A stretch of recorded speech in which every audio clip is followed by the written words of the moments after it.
Hey guys, tonight we're diving into something that appears gorgeous from the outside. Delicate fabric, flickering flames, promises made before heaven. Yet underneath everything exists a silent nightmare wrapped in ivory. You've entered Victorian England, the celebrated era of courtesy and suffering, where matrimony wasn't simply a commitment, it was ownership. The instant a band slipped around your finger, society applauded, celebrated you, and then silently deleted you. So before you settle in, take a second to hit like and subscribe, but only if you truly appreciate what I create here. And drop a comment telling me where you're watching from and what hour it is where you are. It's always intriguing to discover who's connecting with us across the globe. Now, lower the lights, maybe switch on a fan for that gentle ambient sound, and let's drift into tonight's exploration together. You awaken to pale sunlight seeping through delicate curtains. The bed is massive, carved wood, carrying faint hints of lavender and age. The ivory gown has vanished, replaced by a corset so constricting it resembles a skeleton made of baleen. Somewhere below, household staff rattle porcelain and murmur your fresh name, Mrs. Somebody. It sounds foreign to you. Actually, it isn't you any longer. Victorian culture adored a proper wedding. It was performance, drama and status climbing, all bundled into one immaculately arranged occasion. But for females, matrimony wasn't a new beginning. It was a transfer.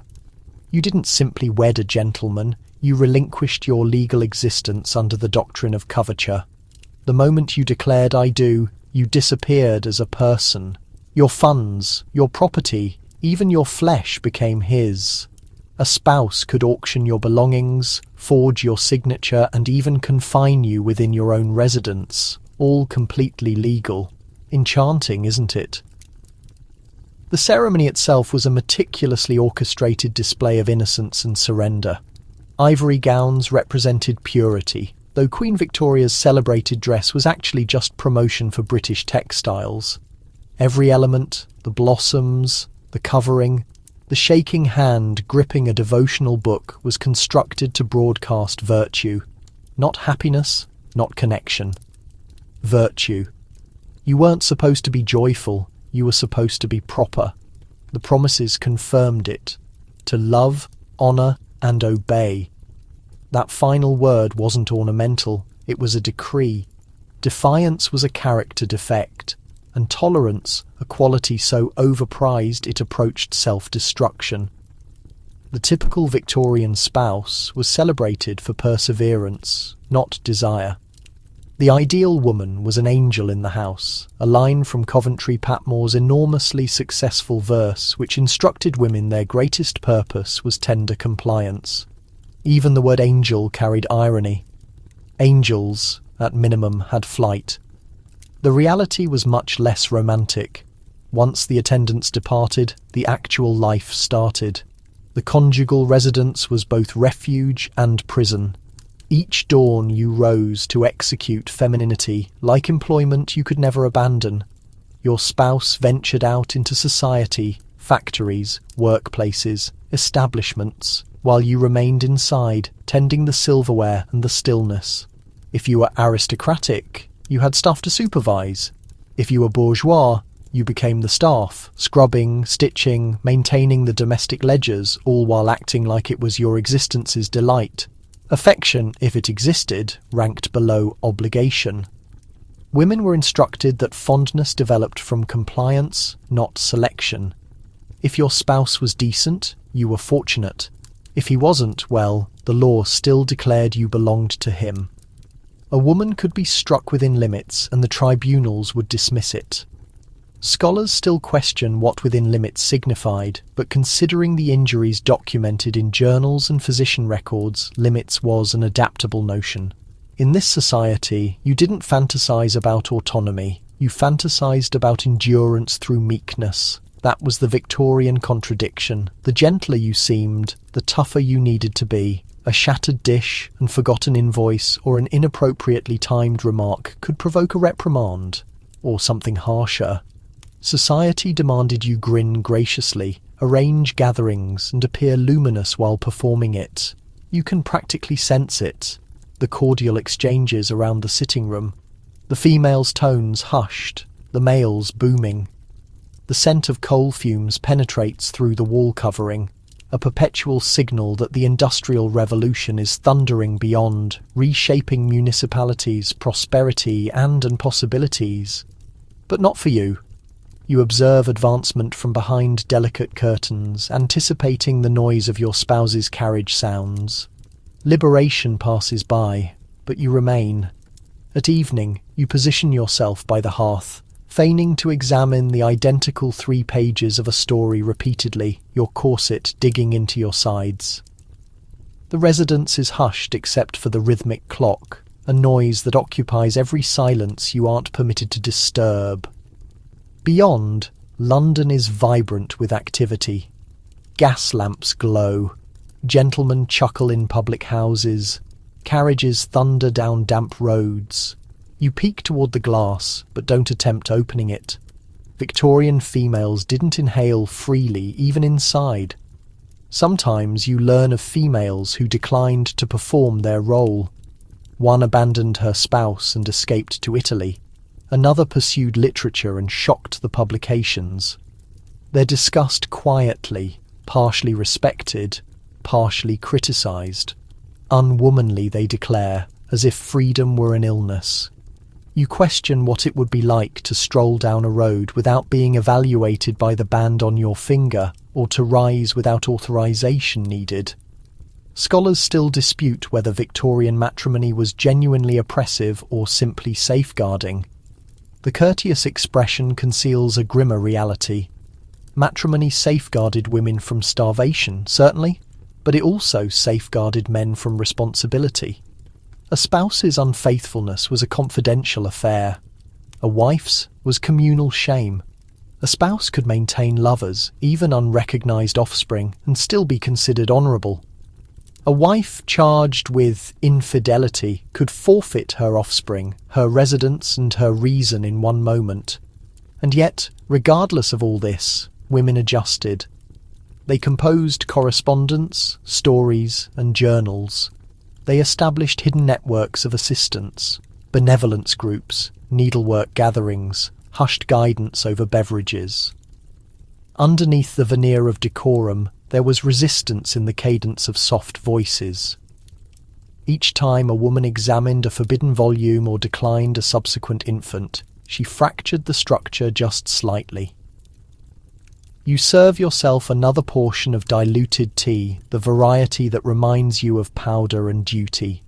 The flame near you flickers, its glow wavering in the breeze. You reflect on your wedding ceremony, how everyone declared you were blessed, how your mother wept and informed you this was joy. You trusted her because you desired to. But now you comprehend the reality murmured through every Victorian partition. Matrimony wasn't about affection. It was about possession masked as dedication. Still, you store the notion away, arrange it carefully like fabric, and grin when your spouse enters the space, because that's what a proper wife performs. You endure by acting like you're satisfied, and you discover to locate minor pleasures, the aroma of loaves baking, the silent pages of a concealed volume, the momentary period of isolation before the day commences again, and somewhere deeply within, a tiny, determined flame declines to extinguish. The identical flame that eventually will ignite voting assemblies, change, movements, and stories that make society attend. But for the present, it's just you, the rhythmic clock, and the silent pain of an existence beautifully confined. You're positioned by the glass when he appears, headwear in grip, bearing rigid, phrases practiced. The atmosphere carries rain and coal fumes, and you already recognise what's approaching. The proposition in Victorian England. This isn't romance, it's commerce with fabric decorations. He attempts to speak, your relatives glow, and suddenly your complete destiny is being discussed between teaware. You're not questioned what you desire, you're questioned if you consent, which isn't exactly the identical thing. Declining would signify controversy, sympathy, and gossip about that troublesome girl. Consenting signifies protection, a fresh residence and the gradual disappearance of your personal name. Your emotions don't count. Your marriage settlement does. Victorian romance was a precise performance of propriety and strategy. Attraction had to be masked as humble curiosity. Every look, every message, every hesitation was calculated. A wrongly placed praise could destroy a woman's standing quicker than a vehicle collision. Gentlemen chased, women tolerated. You were supposed to flush, not articulate, to entice, but never seem conscious of your personal appeal. The implicit regulation was straightforward, appear appealing, but not accessible. Betrothals weren't about affection, they were agreements disguised as fate. Households debated earnings, estates and ancestry. A union between social matches was fortune. A union between rankings was outrage. And yet, underneath the courteous expressions, there was always scheming. Your mother discreetly reminding you that affection diminishes but position doesn't. Your father verifying your intended's earnings. Scholars still argue whether women in this period were participating or simply trapped. Some diaries indicate planning, young females studying propriety guides on securing attachment through quietness. Others reveal panic, entries saturated with fear, sorrow, and the awareness that accepting felt like entering a confinement. You were supposed to adorn yourself when the proposition arrived. It was seldom theatrical. No lowering under the heavens, no quivering admissions. It was a quiet declaration over beverages. Miss such and such, I would be privileged if you would accept my proposal. You beamed because that was what you were conditioned to perform. Your acceptance wasn't eagerness, it was acting. Once the betrothal was announced, your existence became a holding area. Society demanded self-control, no contact, no being solitary, no intensity beyond cautiously composed messages that opened with my dearest and concluded with yours in affection. If you were blessed, your intended was gentle. If not, everyone still instructed you to be thankful. You were now pledged, which meant everybody felt authorized to your time, your conduct, your reflections. The dressmaker assessed your middle, the clergy lectured you on morality, your companions started addressing you by your intended surname, as rehearsal. Even your correspondence was examined by guardians just in case something improper emerged. Seclusion was a transgression. In the aristocratic circles, betrothal was spectacle. There were garment sessions, suppers and constant parlour appearances where you were exhibited like china, fragile, lovely, unreachable. In the middle ranks, it was a juggling act between romantic concepts and practical existence. Marry for stability, they advised, and affection might emerge. Sometimes it did, frequently it didn't. But for impoverished females, betrothal could be harsh realism. A manufacturing labourer might marry simply to flee the relentless hours. A maidservant often consented to marriage for the mere assurance of warmth and sustenance. In such situations, affection was not a privilege, it was a gamble. You visualise yourself as one of those women now, observing your intended husband across the candlelight. His conversation is formal yet courteous. His expression pleasant, his eyes impossible to read. You attempt to convince yourself that everything will be fine. Everyone you know insists it will be fine. That is exactly what they had assured your mother. Victorian engagement protocol even dictated behaviour with formal guides. These manuals cautioned women against speaking too much, displaying excessive happiness, or appearing too clever. A woman's contentment rests in quiet submission, one advisor stated. You could almost sense the weariness in the printed words. And naturally there were engagement bands, the ultimate shimmering deception. Diamonds gained popularity following Queen Victoria's marriage to Prince Albert. They were less symbols of devotion and more promotional tools. The British diamond trade, driven by profit, transformed a natural stone into the visual shorthand for eternal commitment. You were not wearing a jewel, you were wearing an advertisement. Once engaged, your social sphere contracted. No more unescorted strolls, no more spontaneous laughter that might be misinterpreted. You are the property of another now, and society treats you accordingly. If another man so much as glanced too long, your fiancé's honour, not yours, was considered jeopardized. He might challenge the man to a duel. You, however, would be criticised for being provocative. There were instances, certainly, when women managed to find limited influence in the arrangement. A delayed response to a proposal could trigger anxiety in a suitor. A carefully worded rejection could humiliate him publicly, but these were infrequent acts of defiance. For the majority, engagement simply served as an early practice session for compliance. Even the popular books of the era reflected this constraint. Jane Austen's female characters married for love. But by the Victorian period, fiction grew more sombre. Wives were no longer clever survivors, they were cautionary examples. In books such as Tess of the d'Urbervilles and The Tenant of Wildfell Hall, marriage was presented as the consequence. At the conclusion of the fairy tale, you can close the book, but real women had no such luxury. Behind every smiling engagement portrait lay unspoken anxieties. What if he is unkind? What if I die giving birth? What if I lose my sense of self forever? You were not permitted to ask these things, but they were visible in your expression. Victorian culture was obsessed with appearances. The more painful your private existence, the more composed you were expected to seem in public. Emotional honesty was inappropriate. Repression was considered sophistication. To appear visibly unhappy was to fail at being feminine, and so women mastered the quiet skill of silent fortitude, poise in the face of stifling conditions. Every night, leading up to the wedding, you practiced your signature using his last name. You pictured the house, the staff, the children. But sometimes, alone before your vanity, you saw your reflection and did not recognize the person looking back. The engagement ring shone like a vow and a warning. Immediately you remind yourself that this is the destiny of every woman, that security outweighs happiness, that one day you will learn to love him. That happiness, just like any other skill, can be learned. Historians still debate whether Victorian women genuinely believed in love at all, or simply believed in endurance. In the end, the distinction scarcely mattered.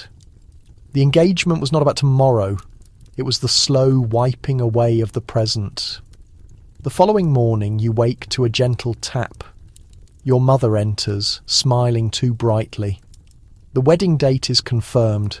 The invitations are already penned. The dressmaker will arrive at noon, she states. Are you not thrilled, my dear? And you reply yes, because any other answer would seem ungrateful. Outside, the rain has stopped falling. The street reflects the light in puddles. And for a fleeting moment, you see your reflection ripple on the water. Two faces, one dissolving into the other. The girl you were and the woman you are becoming. You draw the curtains, you fold your hands. And deep within you whisper the simple truth every Victorian bride learned too late. This is not the start of your journey. It is the elegant end of being yourself. The sound of wedding bells fades, and so do you. One morning, you find your name inscribed in another person's handwriting on every legal form, every correspondence, every bill. You are now property, adorned in fine fabric, scented with floral water, and legally signed over under the doctrine of coverture. Your separate existence vanishes the instant you marry. You cannot own real estate, open a personal bank account, or even claim guardianship of your own children. Everything that was once yours now belongs to him. Your financial resources, your inheritance, your clothing, your future prospects. Even your errors are his to pardon or penalise. You exist only through his identity. If he is generous, your life may be pleasant. If he is not, there is no way out. Divorce is almost impossible, and separation leads to ruin. Society addresses you as madam, but the title feels more like a judgment than an honour. In the sitting room, your husband reads the newspaper aloud, offering comments on politics and innovation. You remain silent, mending garments or pretending to read, because nobody solicits your views. Even if you offered one, it would hold no significance. A married woman in Victorian Britain had no legal authority in a courtroom. Your testimony was not admissible against your husband's. In public settings, your opinions were only considered valid when they repeated his. Consider it a contract so absolute that even your physical self is not your own. The law viewed marital intimacy as a husband's entitlement, not a wife's choice. There were no such laws as marital rape statutes. It was simply categorized as duty. The expectation of obedience was so deeply ingrained in culture that women who objected were dismissed as unstable or excessively emotional. Scholars still debate whether Victorian marriage legislation was created to safeguard or to dominate. The answer depends on who you ask. Judges called it maintaining order. Writers called it love. Women called it enduring. You remember Caroline Norton, the writer who became the face of institutional injustice. Married young to an abusive man, she was physically assaulted, humiliated, and left without money. When she attempted to leave, her husband legally took her children. She retaliated through her publications, exposing the severity of laws that erased women. Her struggle eventually inspired change, but not before she lost almost everything. A husband could ruin you without ever raising his voice. And then there were the uncomplaining victims, their names forgotten, but their lives documented in the columns of census records. Women who signed papers with shaky hands, compelled to agree to transactions they did not comprehend. Wives whose paychecks were given directly to their husbands even when they performed the labour. Dressmakers, instructors, shopkeepers, all made invisible in records that categorized them as dependents. If you became ill, the physician consulted your husband. If you wished to travel, he signed the documents. If you wanted to leave him, you could not. The legal system was flawless, devised with subtle cruelty. The same law that declared you sovereign of the home also made you its captive. There is an account from a London court in the 1850s of a woman who petitioned for the return of her wedding gifts after her husband abandoned her. The judge denied the request. He said, "Madam, the law regards you and your husband as a single entity, and that entity is him." That was Victorian equity, unity defined by obliteration. You look at your reflection in the glass, the flickering candle light catching the gleam of your wedding band. It shines like a shackle. Somewhere outside, carriages pass noisily, and a woman laughs without restraint. A sound you have not made in months. You wonder what that feels like, that stranger with her joy intact. Even minor acts of dissent are risky. A wife who handles her own correspondence is seen as mistrustful. A wife who conceals funds is dishonest. A wife who seeks affection is ungrateful. You quickly learn that silence offers more protection than honesty. At church services, the sermon praises compliance. Wives, submit yourselves to your husbands. The congregation accepts this with nodding heads. You lower your eyes, pretending to pray, although your true goal is simply surviving. There is a sharp irony in how the Victorians exalted virtue, yet structured their laws on disparity. Husbands could indulge in drinking, gambling, or vanish for weeks, and society would shrug. Men will be men.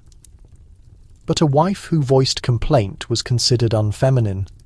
Women's bodies were meant to be pure, yet their effort and hardship were treated as routine, unpleasant necessities. Even childbirth, celebrated as a holy responsibility, was viewed as an inconvenience by the medical profession. In more affluent homes, wives became decorative. You were expected to be graceful, cultured, but never outspoken. You played the piano, recited poetry, stitched ornamental cloths, evidence that your husband was successful enough to permit your leisure. In less wealthy households, you toiled from morning to night, cleaning, mending, cooking, while men received recognition for providing. In either scenario, you were the quiet backdrop to someone else's story. Occasionally, the facade crumbled. In personal journals and letters, hints of rebellion appeared. "I sometimes forget my husband's face," one woman recorded. "He spends his time in social clubs, and I spend mine pretending not to care." Another person described her wedding day as the burial of my independence. These were not radical activists or feminists, only typical women documenting silent misery. Yet not all men were oppressive figures. Some genuinely cherished their wives, stood up for them, and even supported reform efforts. But affection did not eliminate the imbalance, it only made it more confusing. How can you feel loved when love itself demands surrender? At night, when the light fades, you lie next to him and focus on the rhythm of his breathing. He sleeps peacefully. You do not. Your thoughts wander toward impossible notions. What if you left? Where would you go? The law insists nowhere. You are his shadow, even in your dreams. Historians sometimes refer to this time as the age of respectability. Respectable women remained married, remained silent, remained weary. Divorce technically existed after 1857, but only under severe double standards. A husband could divorce his wife for unfaithfulness. A wife had to prove unfaithfulness plus brutality or desertion.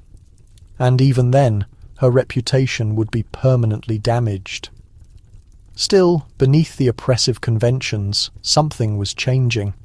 Women like Norton and Emily Davies, who championed education, began to question why compliance was sacred and intellect was deemed immoral. The initial fractures in the coverture system began to materialize. By 1870, the Married Women's Property Act allowed wives to retain their own earnings. A minor miracle decades too late. You think of that law like a match being struck in the darkness, small, flickering, but tangible. A promise that someday, perhaps not in your lifetime, women will be more than supporting characters in someone else's narrative. Until then, you employ the skills Victorian women mastered. You persevere. You write private letters, conceal currency in the hem of your clothes, and find bravery in the smallest acts of defiance. The world perceives you as submissive, but inside you carry the weight of centuries of quiet defiance. You extinguish the candle and whisper to the darkness, half prayer, half prediction. One day, the law will acknowledge my identity. You wake to the sound of the maid's gentle footsteps. Soft, measured, almost apologetic. The morning light streams through the lace curtains, transforming the dust motes into tiny gold specks. On the bedside table rests a tray with tea and yesterday's paper folded neatly beside it. You take careful sips, trying not to crease your nightgown. Somewhere in the adjacent room your husband coughs, clears his throat and calls out your name. Another day in the fortress of domestic perfection has begun. Welcome to the worship of domestic saints. Victorian society did not invent the system of male dominance. It simply polished it until it gleamed and placed it prominently. In every home, you were told your highest calling was to establish harmony, beauty, and moral integrity within the walls of the house. They named it the angel in the house, the ideal woman who moved through domesticity with elegance, quietude, and infinite tolerance. You were expected to be charming, selfless, and permanently composed, essentially a saint who did the washing. The strange thing is that women also embraced this belief, not because they were easily deceived, but because the alternative was unthinkable. Society offered no role for a woman who desired more. To hunger for knowledge was to risk moral danger. To crave autonomy was to invite devastation. It was preferable to be a virtuous angel than a cautionary example. You spend the morning carefully creating an atmosphere of tranquility. The breakfast setting must appear effortless. Fresh flowers, silverware highly polished, a feeling of peaceful order. Even if your hands are trembling slightly, servants wait nearby for your instructions. The cook inquires about the evening meal. You reply softly, pretending to care about the choice between roasted meat or stew, while your thoughts drift far beyond the confines of the room. The house is your territory, but every high seat is also a prison. You oversee teacups and fine linens, yet nothing truly belongs to you. Even the piano in the corner is your husband's possession, although you play it every day to assure visitors that your home is refined. The music is elegant, practiced, and subdued, much like you. Historians continue to debate whether the Victorian notion of home life was a form of defence or of oppression.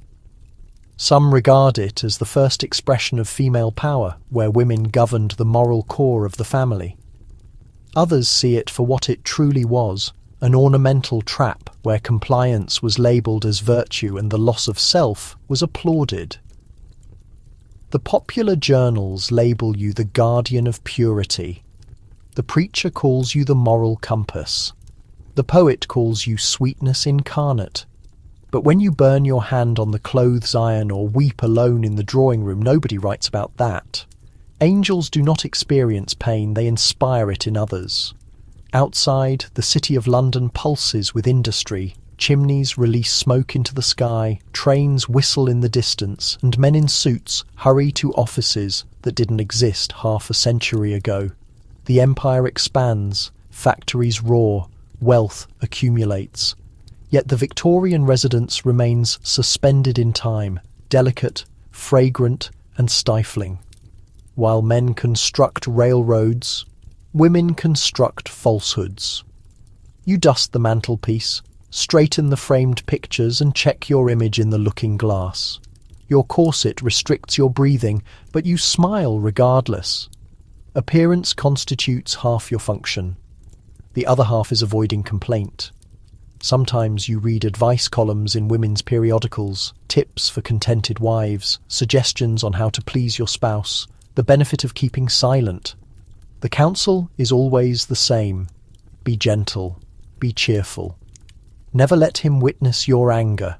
If your husband is cruel, pray harder.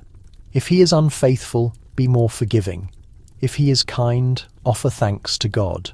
And never anticipate too much. You attempt to find purpose in mundane activities, arranging flowers, sewing garments for the children, writing polite acknowledgement notes until your hand aches. It is a form of spiritual accounting. If you maintain sufficient beauty in your surroundings, perhaps the emptiness will not be visible. In the evenings, you entertain guests. The drawing room glows with lamplight and restrained laughter. Men discuss politics and the expanding empire while you and the other women remain nearby, pouring tea and pretending not to understand the conversation. You do understand, of course. You simply know better than to interject. Every joke requires a gentle chuckle. Every serious topic requires a graceful silence. The quintessential Victorian wife was a contradiction, frail yet hard-working, ornamental yet necessary. She was expected to maintain the stability of her family while feigning that she had no life outside of it. The poet, Coventry Patmore, praised his wife for being passively good, as though virtue were a form of unconsciousness. That poem, The Angel in the House, became a national standard of femininity. Women read it and grieved. Men quoted it and felt pleased. And nobody considered how stifling an angel's wings could feel indoors. You often think about those wings, typically white, flawless, impossible to keep clean. They trail through fireplace, soot, catch on the corners of furniture, and collect dust. Like everything else, you begin to question if angels ever wanted to fly, or if they too just learned to keep their feathers neatly folded. There is a story told in drawing rooms about a wife who dared to voice her opinion during a dinner party. Her husband laughed, informing her gently that cleverness was unattractive. The next week, she became silent. The week after that, she became ill. They diagnosed it as nervous exhaustion. The doctor prescribed rest and less intellectual stimulation. The female mind, he said, is delicate. Everyone nodded in agreement. Victorian medicine frequently mislabeled unhappiness as a sickness. The term female hysteria could encompass anything from sorrow to simple boredom. A woman who was too quiet was melancholic, too outspoken, hysterical, too inquisitive, dangerous. The treatment was usually the same: isolation, rest, or confinement. But not all women accepted their prescribed role quietly. Some began to write: Elizabeth Barrett Browning, George Eliot, the Bronte sisters. They constructed their rebellion with words. Their books hid dissent behind plots focused on domestic life. Their heroines longed for freedom through analogy. Even Queen Victoria herself, while governing an empire, worriedly recorded in her personal diary about being an acceptable wife to Albert. Power did not release her from the myth. It only made her its primary example. You light the evening candles, taking care not to spill wax on the lace tablecloth. The shadows dance, shifting across portraits of ancestors who lived out the same pattern. Birth, marriage, silence. You consider the women who preceded you, their laughter silenced within ornate frames, their secrets pressed between the pages of books. Did they experience the same quiet longing? Did they ever wish they could simply step out into the cold night and keep walking until morning? A gust of wind shakes the window panes. Somewhere down the street, a factory whistle blows, signalling the end of the men's shifts, smoke rising like the coming twilight. You envy them their fatigue. At least it is visible and genuine. Yours is hidden, concealed behind perfect manners and a practiced posture. Before retiring for the night, you kneel to pray. You ask for patience, because that is what angels are supposed to do. You ask for serenity, because asking for liberation would be considered disrespectful. Then you extinguish the candle and lie awake, looking up at the ceiling, feeling the faint movement of your wings, soft, tired, and completely still. Historians may call this the golden age of domestic virtue, but if you listen closely beneath the chiming clocks and murmured prayers, you can still hear the stirring of those wings struggling against the walls, desperate for open air. The day begins with a hush, heavy with expectation. Outside, the fog lies thick over the street, dulling the sound of vehicles.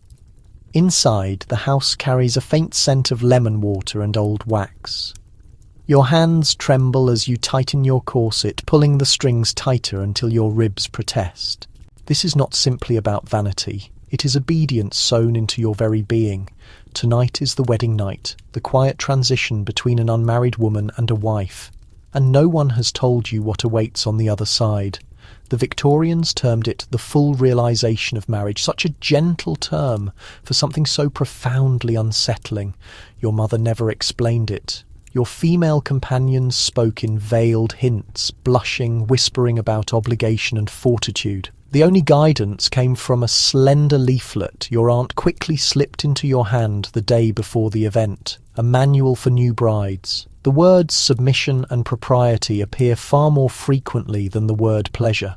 You examine your reflection in the mirror, the white nightgown, the subtle colour on your cheeks, the way your own image avoids meeting your gaze. Somewhere below you hear your husband's deliberate footsteps. He moves slowly, with clear intention. You remind yourself that this is standard, that every woman experiences this, that fear is just another part of the bridal preparation.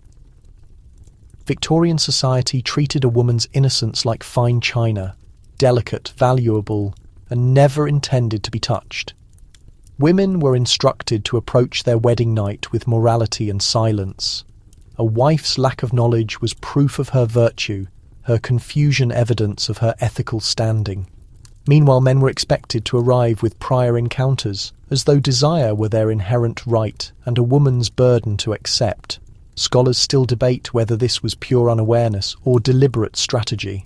Some suggest that upper-class mothers truly believed they were protecting their daughters from unsavoury knowledge.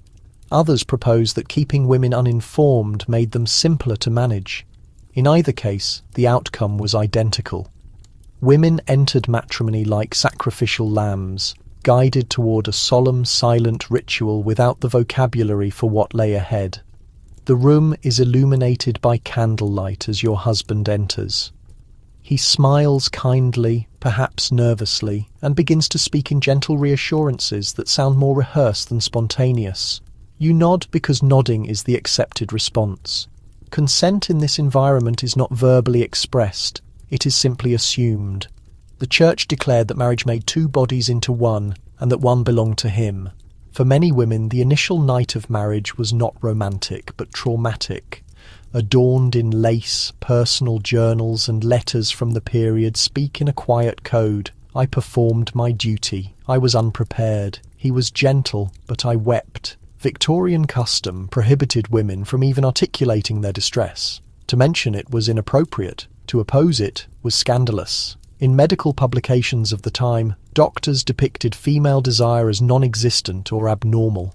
The perfect wife was passive, a symbol of virtue. If she showed enthusiasm, she was viewed with suspicion, possibly unwell, perhaps morally compromised. A man's lust was considered natural.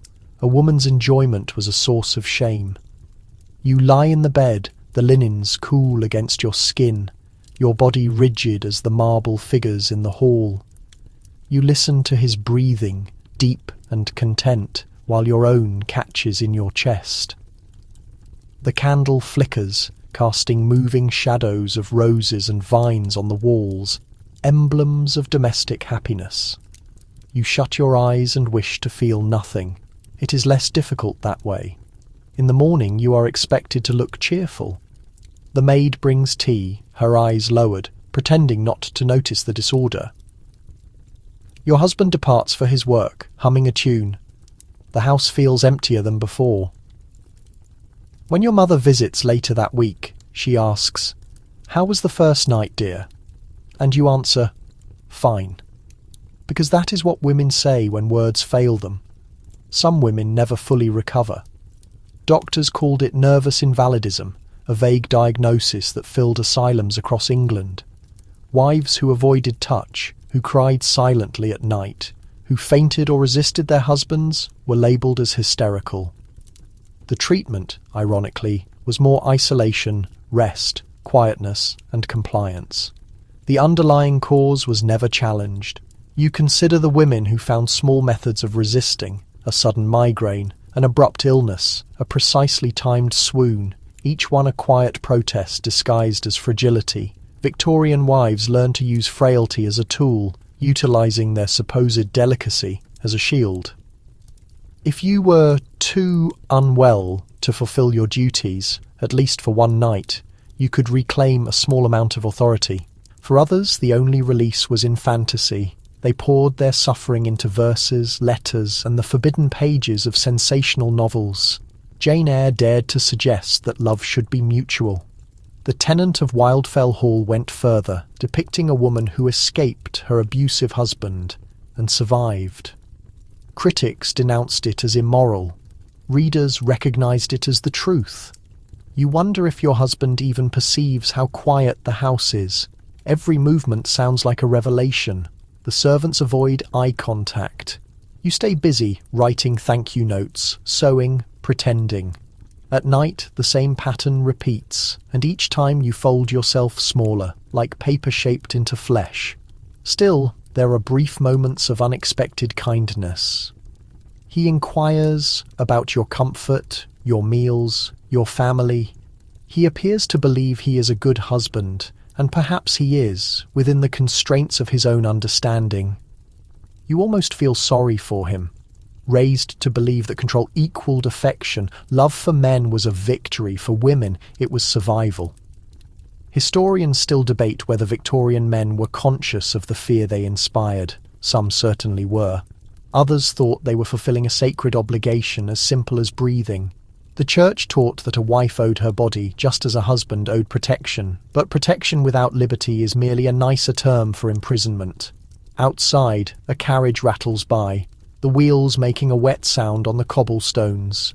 You watch it disappear into the haze, a fleeting envy stirring in your heart. You imagine running after it, bare feet on the street, the wind pulling at your hair.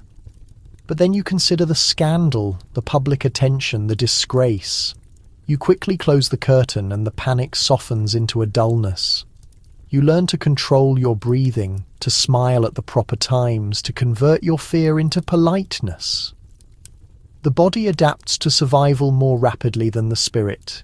You stop dwelling on fairness and begin focusing on what is bearable. Occasionally there are hushed stories passed around at knitting circles of a wife who locked her bedroom door, of another who fled to the continent, of one who refused to bear children. Their names are always spoken with pity, but you detect something else in those whispers. Envy, perhaps even a flicker of hope. You press your hand to the window, tracing the condensation. Somewhere out there, beyond the dirt and smoke, a few women are starting to question everything. Physicians who doubt the diagnosis of female hysteria, authors who ridicule the sermons on obedience, activists who risk public disgrace for the right to their own identities. You imagine them as strong, exhausted, and courageous. You lie down, the weight of the covers heavy on your chest. The candle next to your bed burns low, its flame trembling like your breath. The world expects you to be grateful, to love, to serve, to submit. Instead, you whisper a prayer, not for patience this time, but for clarity. Because deep inside, you already know the truth the Victorians refused to acknowledge out loud. Marriage was never fundamentally about love. It was about authority and the quiet struggle of those forced to navigate it. You sit at the breakfast table, the morning light pale and unfeeling on the porcelain. The newspaper rests beside your untouched tea, articles about the empire and commerce blending together. Across from you, your husband adjusts his sleeve, links and mentions something about financial matters. You nod without conscious thought, though the words wash over you like cool water. Money, that unseen control that holds everything together. Victorian marriage, despite all its ornamentation and vows, was an economic arrangement before it was a personal bond. Love was a decoration, money was the foundation. Husbands held complete control of the finances, while wives were merely expected to manage appearances. You could select the curtain fabric, but not the method of paying the mortgage. You could host a dinner party, but not decide which guests were worthy. The entire financial structure of the home depended on the husband's approval. If you were affluent, your days were spent maintaining the impression of effortless refinement. Servants performed the actual work, but you received the credit for managing the household smoothly. If you were middle class, you were both a worker and a symbol, balancing accounts, polishing silverware, and pretending not to notice the gap between your income and your desired standing. If you were poor, there was no pretense at all. You worked until your hands were raw, and yet the cleric still instructed you to obey. Historians still debate whether Victorian wives were willing participants in their financial powerlessness or simply victims trapped by it. The reality, as usual, lies somewhere in the middle. You could perform the role perfectly and still feel the edges of the cage pressing against your ribs. You fold the newspaper and observe your husband. He is reasonably kind, in the way a man can afford to be when every law supports his position. You have learned his moods, the slight tension in his forehead when he is concerned about debts, the way his hand clenches the spoon when the servants make noise. You have also learned how to become invisible when necessary. Silence, after all, costs less than confrontation. The irony is sharp. Women were the daily bookkeepers of the home, monitoring expenditures, organising bills, allocating household funds, yet had no legal ownership of the money they handled. If a husband lost it through gambling, that was simply unfortunate. If a wife spent too much on candles, that was considered a serious failure. The entire system rested on double standards, so ingrained that they no longer felt cruel, they simply felt normal. You think of Mrs. Beeton's famous book of household management, The Victorian Woman's Essential Guide. 1,000 pages of instructions on how to clean, cook, entertain and manage accounts, all based on the premise that the husband provided and the wife submitted. Mrs. Beeton herself wrote, "A woman must remember she is merely the steward of her husband's property. Steward, not equal partner. You sip your tea, now cool, and glance at the clock. 10 minutes until the food vendor arrives, 30 until the seamstress, 3 hours until the children's lessons commence. Your entire day is scheduled in short intervals, none of them truly belonging to you. Occasionally you fantasize about earning money secretly, perhaps by doing needlework or teaching. You know other women do this. They hide coins in cookie jars, in the seams of their dresses, in the lining of cushions. Small acts of rebellion, tiny safeguards in case the worst happens. If your husband dies, or worse, leaves, you will have nothing unless you have saved it yourself. The law makes no distinction between neglect and legal authority. A man can deprive his wife of food and still be considered respectable. One court case you read about in the newspaper haunts you. A woman whose husband left her for months, leaving her destitute. When she pawned his coat to buy food, she was arrested for theft. The judge called it a necessary lesson in female self-control. That expression lingers in your mind. Female self-control. It surrounds you. It is woven into every common prayer, stitched into every sermon, whispered by well-meaning but equally frightened women. You wonder how many generations of wives have accepted submission as a virtue because survival offered no other choice. Even the architecture of the house affirms it. The dining room is his domain, the parlour is yours. His study is locked, private, smelling of pipe smoke and absolute control. Your sitting room is light, delicate, designed for needlework and quiet calls. Two separate worlds under one single roof divided by social expectation. When visitors arrive, you perform your part flawlessly. You pour the tea, offer a polite laugh at the appropriate times, inquire about their health. The men speak of politics and their investments. The women trade recipes and shared concerns. You meet the gaze of another wife across the tea table. In that quick exchange, there is an understanding, a mutual fatigue, a mutual state of confinement. It is the closest you can get to public dissent. Sometimes, after your husband has left for his private club, you venture into his study. The air is heavy with tobacco and self-importance. Papers are strewn about, ledgers lie open. A glass sits half empty on the leather desk. You gently touch the quill, the orderly stack of pending bills, the faint impression his wedding ring leaves on the papers. This is the tangible space of authority. Ink, figures, signatures. Everything you are denied is right here, smelling of parchment and smoke. You imagine, just for a second, signing your own name on one of these documents. You imagine buying something, not for its usefulness, but simply for its beauty. Freedom, in its purest form, is the permission to spend your own money extravagantly. Historians still debate whether Victorian women were truly without influence or simply compelled to exercise power in secret. Some discovered ways to navigate the system, to subtly sway their husbands, to divert money towards philanthropic organisations or causes. It's diplomacy while laced into a corset, but it remains a negotiation within a prison. At church, the preacher's words echo the same sentiment. The husband is the head, the wife is the heart.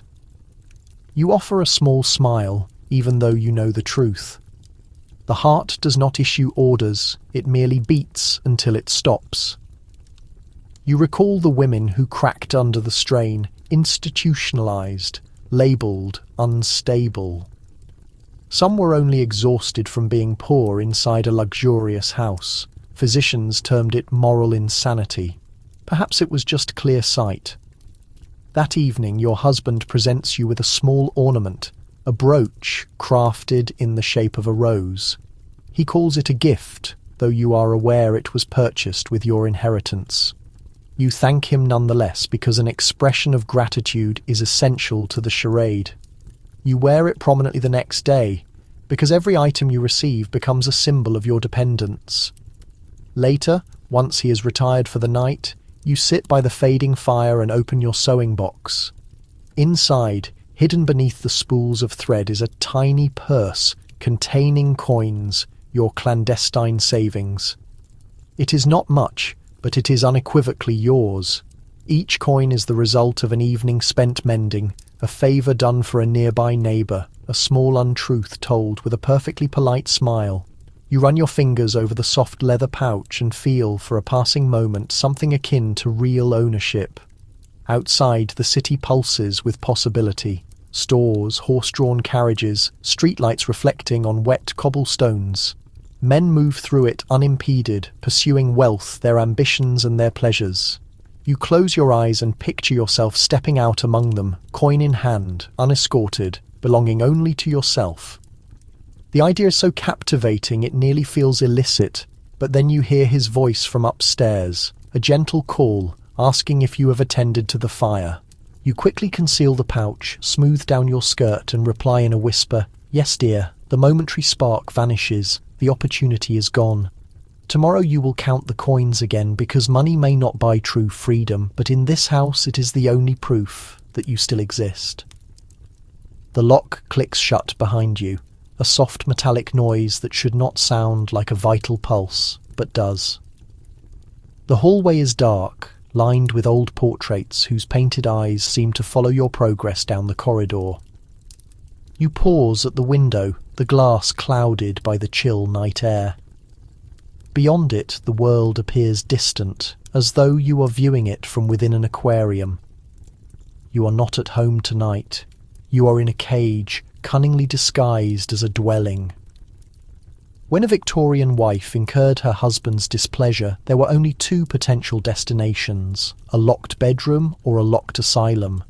Both were intended to enforce her silence.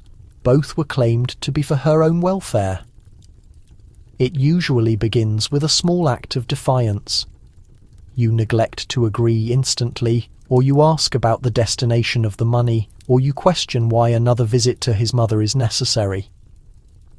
The specific offence holds little importance. What matters is that you dared to push back. A husband feeling the sting of his wounded authority might shout, scold, withdraw, or simply shut the door. In Victorian homes, silence was often punishment enough. Historians continue to debate whether confinement at home was an act of deliberate cruelty or misguided protection. Court records from the era document both wives being locked in their rooms for their own physical safety, and wives being forbidden from seeing friends to settle their nerves. One doctor in 1862 wrote of a woman whose husband banned her from the garden until her spirit became more submissive. It sounds almost gentle, until you realise she remained there for many months. You quickly learn the rhythm of captivity. The key turns as dusk settles. Meals are slid under the door, always warm but never truly comforting. You watch the fire steadily diminish, its light trembling across the wallpaper. And you wonder if anyone at all notices your absence. Probably not. Society rarely investigates what happens inside a room with a bolted door. The Victorian household was deeply preoccupied with maintaining order, and when that order was disturbed, the woman always bore the responsibility. Hysteria, they called it. A conveniently fashionable diagnosis for any wife who wept too passionately, questioned too incisively, or dreamed too openly. The prescribed remedy? Confinement, therapeutic tonics, enforced bed rest, and obedience. In essence, silence made into a medical mandate. Doctors publish detailed case studies as if describing poorly behaved furniture. Patient shows resistance to authority, exhibits distress when denied communication, seems preoccupied with the concept of independence. These were not indicators of madness. They were simply evidence of being alive. You recall the stories whispered among the other wives. The woman on Baker Street, who dared to leave her husband for 2 days and was forcibly brought back by the police. The heartbroken poet who wept openly at the loss of her child and was subsequently declared insane by her own family. The wealthy heiress who refused to engage in marital intimacy and was placed in a private asylum, her considerable fortune conveniently transferred to her husband's keeping. The Victorians referred to it as moral treatment. It sounded humane. Peaceful rooms, kind attendants, easily digestible food. In reality, it was control disguised as legitimate care. Women were kept behind locked entrances, subjected to rest cures that prohibited reading, writing, or even reflective thought. Charlotte Perkins Gilman, decades later, would pen the yellow wallpaper, her thinly veiled cry of protest against such treatment. She wrote about a woman whose forced isolation drives her to madness, creeping along the patterned walls until she loses her identity within the design. It was not mere fiction, it was a forewarning.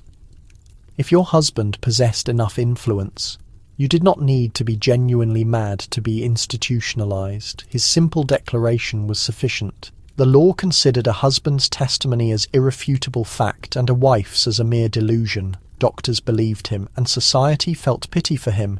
You, meanwhile, were stripped of your restrictive corset and jewellery, handed a shapeless cotton gown and told to rest. Rest until your submissiveness returned. Sometimes the restrictive walls were metaphorical rather than physical, a form of emotional imprisonment. You cease seeing friends because it provokes arguments. You stop reading books because he claims it makes you nervous. You stop laughing out loud because he considers it unladylike. Each small surrender seems insignificant, but collectively they construct a solid fortress.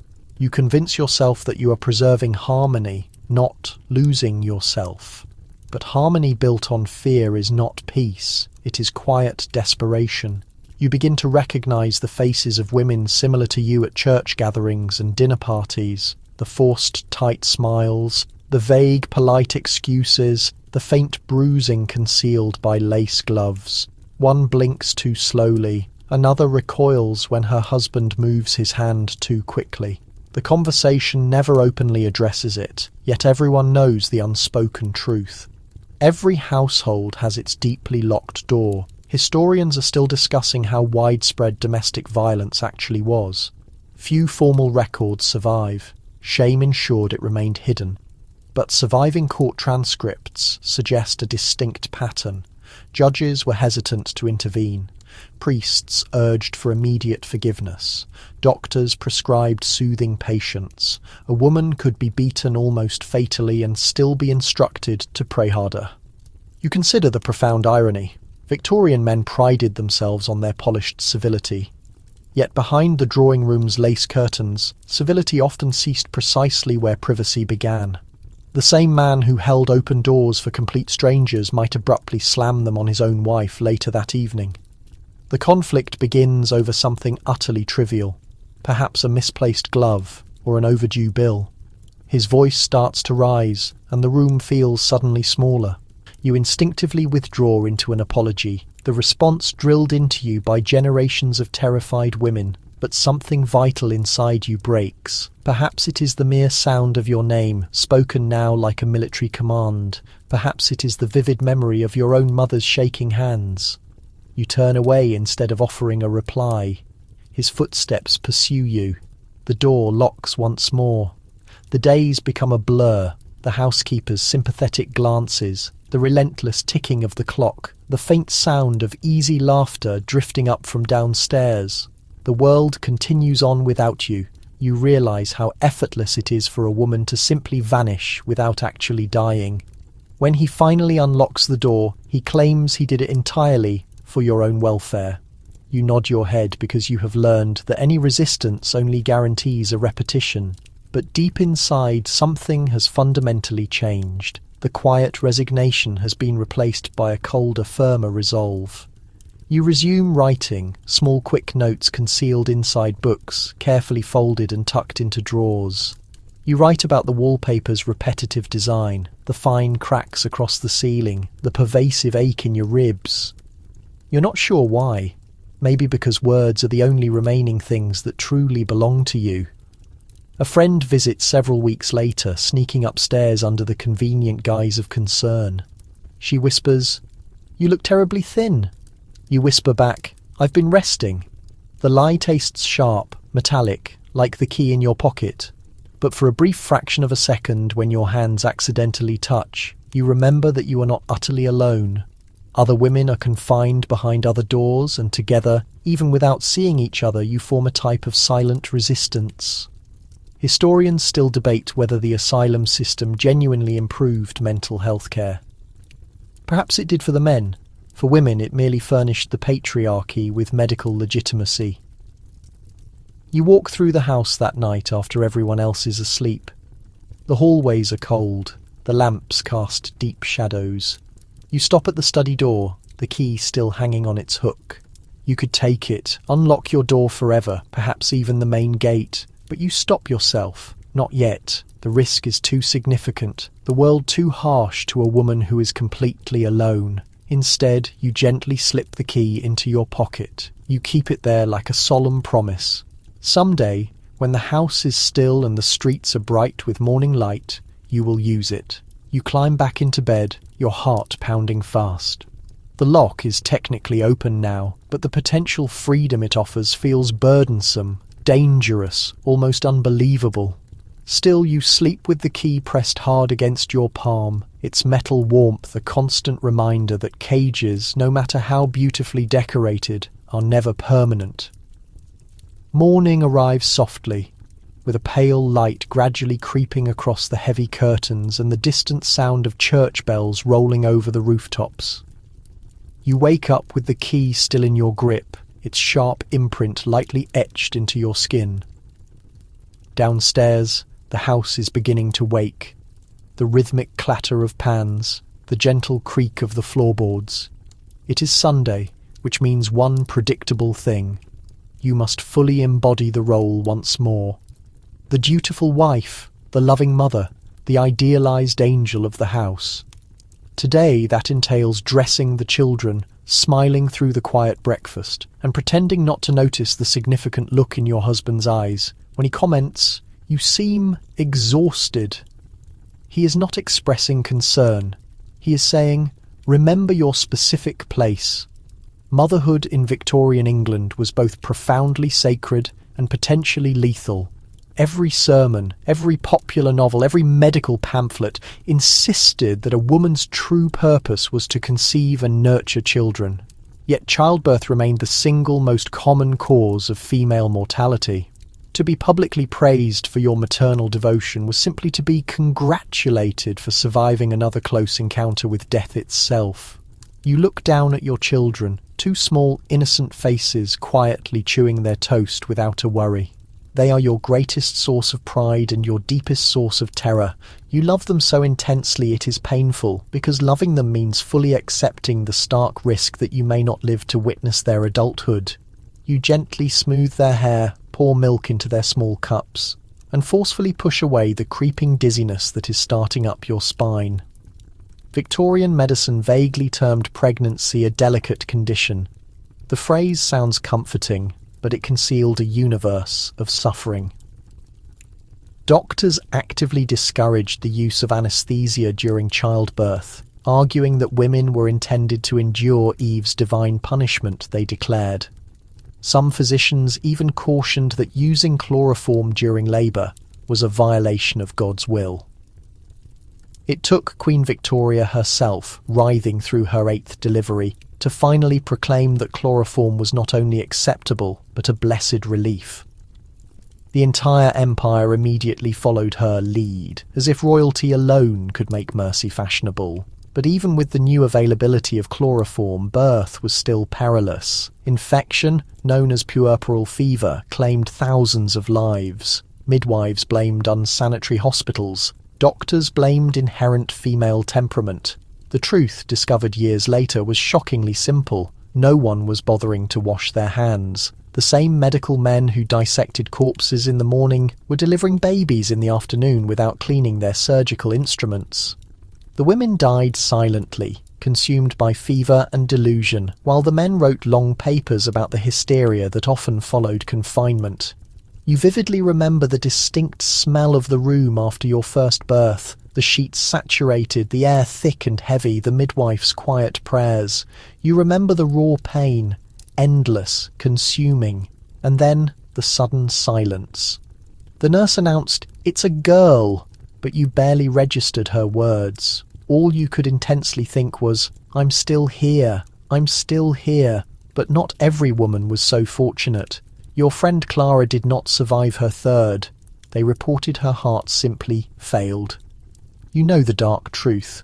Her husband insisted on having another child, despite the doctor's explicit warnings against it.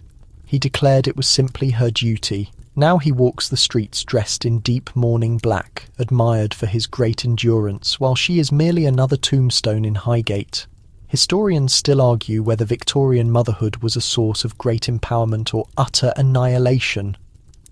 Some insist it granted women moral authority, making them the heart of the family. the crucial maker of future generations.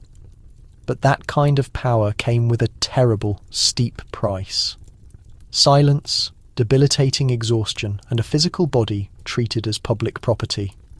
In the wealthiest homes, the period of isolation after childbirth was seen as a mark of refinement. Women were expected to rest for many weeks, confined to dark rooms, while servants attended to the newborn baby. Doctors referred to it as the rest cure, believing that light and noise could unbalance the fragile female mind. In reality, it often propelled women into severe depression. One new mother wrote in her private diary, "The oppressive darkness is my only constant companion. I think, therefore, I am deeply sinful. If you were poor, there was no rest whatsoever." Factory women returned to their jobs mere days after giving birth, bleeding openly beneath their skirts. Wet nurses sold their own milk to nourish other women's infants, while their own children went hungry. And still, society praised the selfless nature of the maternal spirit as though utter starvation were a desirable virtue. After church, you walk with the children in the local park. The air carries the distinct scent of rain mixed with coal smoke. Other mothers stroll alongside their husbands, their parasols opened like pale, gentle flowers. You smile and offer a polite nod to them, each of you performing the exact same quiet charade of profound contentment. No one dares to speak of personal loss or any fear. It would be considered highly indecent. Your husband walks a few measured steps ahead, his hands clasped firmly behind his back, his hat angled perfectly, the ideal picture of Victorian propriety. You trail slightly behind him with the children, exactly as custom demands. The small physical separation looks minor, but it is a perfect symbol of the era. The man leads the way, the woman follows obediently, and no one ever questions why. You pass a nearby bench where two nurses are gossiping in hushed tones. Mrs. Gray is expecting a child again. One whispers, "Her last one nearly killed her." The other sighs, "Perhaps this time God will be more merciful." Their tone is one of weary resignation, not cruelty. In this kind of world, suffering is merely a common part of the landscape. You think of the secret prayers you have whispered, "Please, not again," and the intense guilt they immediately bring. A good Victorian mother should passionately desire more children. To hesitate is considered selfish. To completely stop is utterly unnatural. The very term birth control exists only as a rumour passed quickly between desperate women. Like dangerous contraband, the most prevalent methods are ineffective or simply dangerous. Vinegar douches, old sponges, abstinence enforced only by overwhelming fear. Meanwhile, the law strictly forbids any open discussion of contraception as obscene. Ignorance is elevated to morality. Knowledge is condemned as vice. Sometimes you desperately dream of escape, not from your own children, but from the relentless expectation that you must give more and more until nothing recognizable is left of you. You dream of a life where motherhood is a conscious choice, not a stern commandment, where women are not judged by the number of graves they leave behind them. Historians are still debating whether Victorian women truly accepted these rigid roles or simply found a way to endure them. The truth, you realise, is written between the silent lines of letters that were never sent. One woman wrote, "I love my children dearly, but I fear my womb more than I fear the devil himself." Another wrote, "I die in small instalments, each christening another piece of my own body gone forever." You gently tuck your children into their beds that night, smoothing the sheets, watching their lashes flutter softly against their plump cheeks. You envy their profound safety, their blessed ignorance. Then you whisper the same ancient prayer every Victorian mother knows by heart. "Let them live, even if I don't." Later, as you slowly undress, you catch a clear sight of yourself in the large mirror. The faint stretch marks on your belly, the weary hollowness beneath your tired eyes. You touch your own reflection as if it were an entirely separate woman. Perhaps in a way, it is. Downstairs, your husband is reading near the fire, looking completely content. He glances up and comments, You're very quiet tonight. You offer the same practiced smile that has shielded you through every painful childbirth, every childhood fever, every imposing silence. Just tired, you simply say. And he nods his head, satisfied, completely oblivious that exhaustion has become your quiet religion. When the entire house is finally asleep, you sit quietly by the nursery door, listening intently to the small, steady breathing of the children. You wonder what kind of world they will actually inherit. Perhaps your daughter will grow up to see women doctors, genuine birth control, and laws that finally acknowledge their names. Perhaps your son will learn that love is never ownership. For now, though, the only sounds are the rain falling against the window pane and your own slow, stubborn heartbeat. You press your hand firmly against your chest, feeling it there, a rhythm that defiantly refuses to stop even when the world demands that you fade away. Motherhood in this precise era is the most dangerous devotion, yet it is also the silent, powerful rebellion of sheer survival. You keep breathing, keep nurturing, keep loving, not because society explicitly commands you to, but because something deep within you refuses to perish obediently. And for the very first time tonight, that feeling tastes distinctly like power. You wake to the familiar smell of medicine and damp linen. The nursery is perfectly quiet except for the faint tick of a small clock and the baby's occasional soft sighing in the cradle. Morning light filters through the sheer curtains, soft and grey. The midwife has departed. The doctor is scheduled to return at noon, and for now the house is profoundly still. You know you should rest, but your body, emptied by the recent childbirth and constant sleepless nights, feels strangely restless even in its exhaustion. The doctor's words resonate clearly in your mind. You mustn't strain yourself, Mrs. Harrow. Your nerves are simply too delicate. Nerves. That is the convenient word they always resort to when they cannot explain intense pain. A simple catch-all for every woman's deep ache, profound sorrow, or legitimate fury. Delicate nerves, wandering wombs, restless spirits. The Victorian physician's comprehensive dictionary of dismissal. The baby stirs and lets out a small whimper. You carefully lift her, holding her close to you, inhaling that strange new mixture of scents. Milk, baby soap, and life itself. Her small fingers curl tightly around yours, and for a powerful moment, everything else utterly fades away. Then the door abruptly opens, and the doctor steps in, brisk, entirely self-assured, smelling faintly of pipe tobacco and antiseptic solution. He doesn't greet you so much as he simply announces his arrival. "How are we feeling today?" he asks, though the "we" obviously does not include him. You quietly murmur that you are still tired, that your stomach continues to ache. He nods vaguely, and then turns his attention to your husband.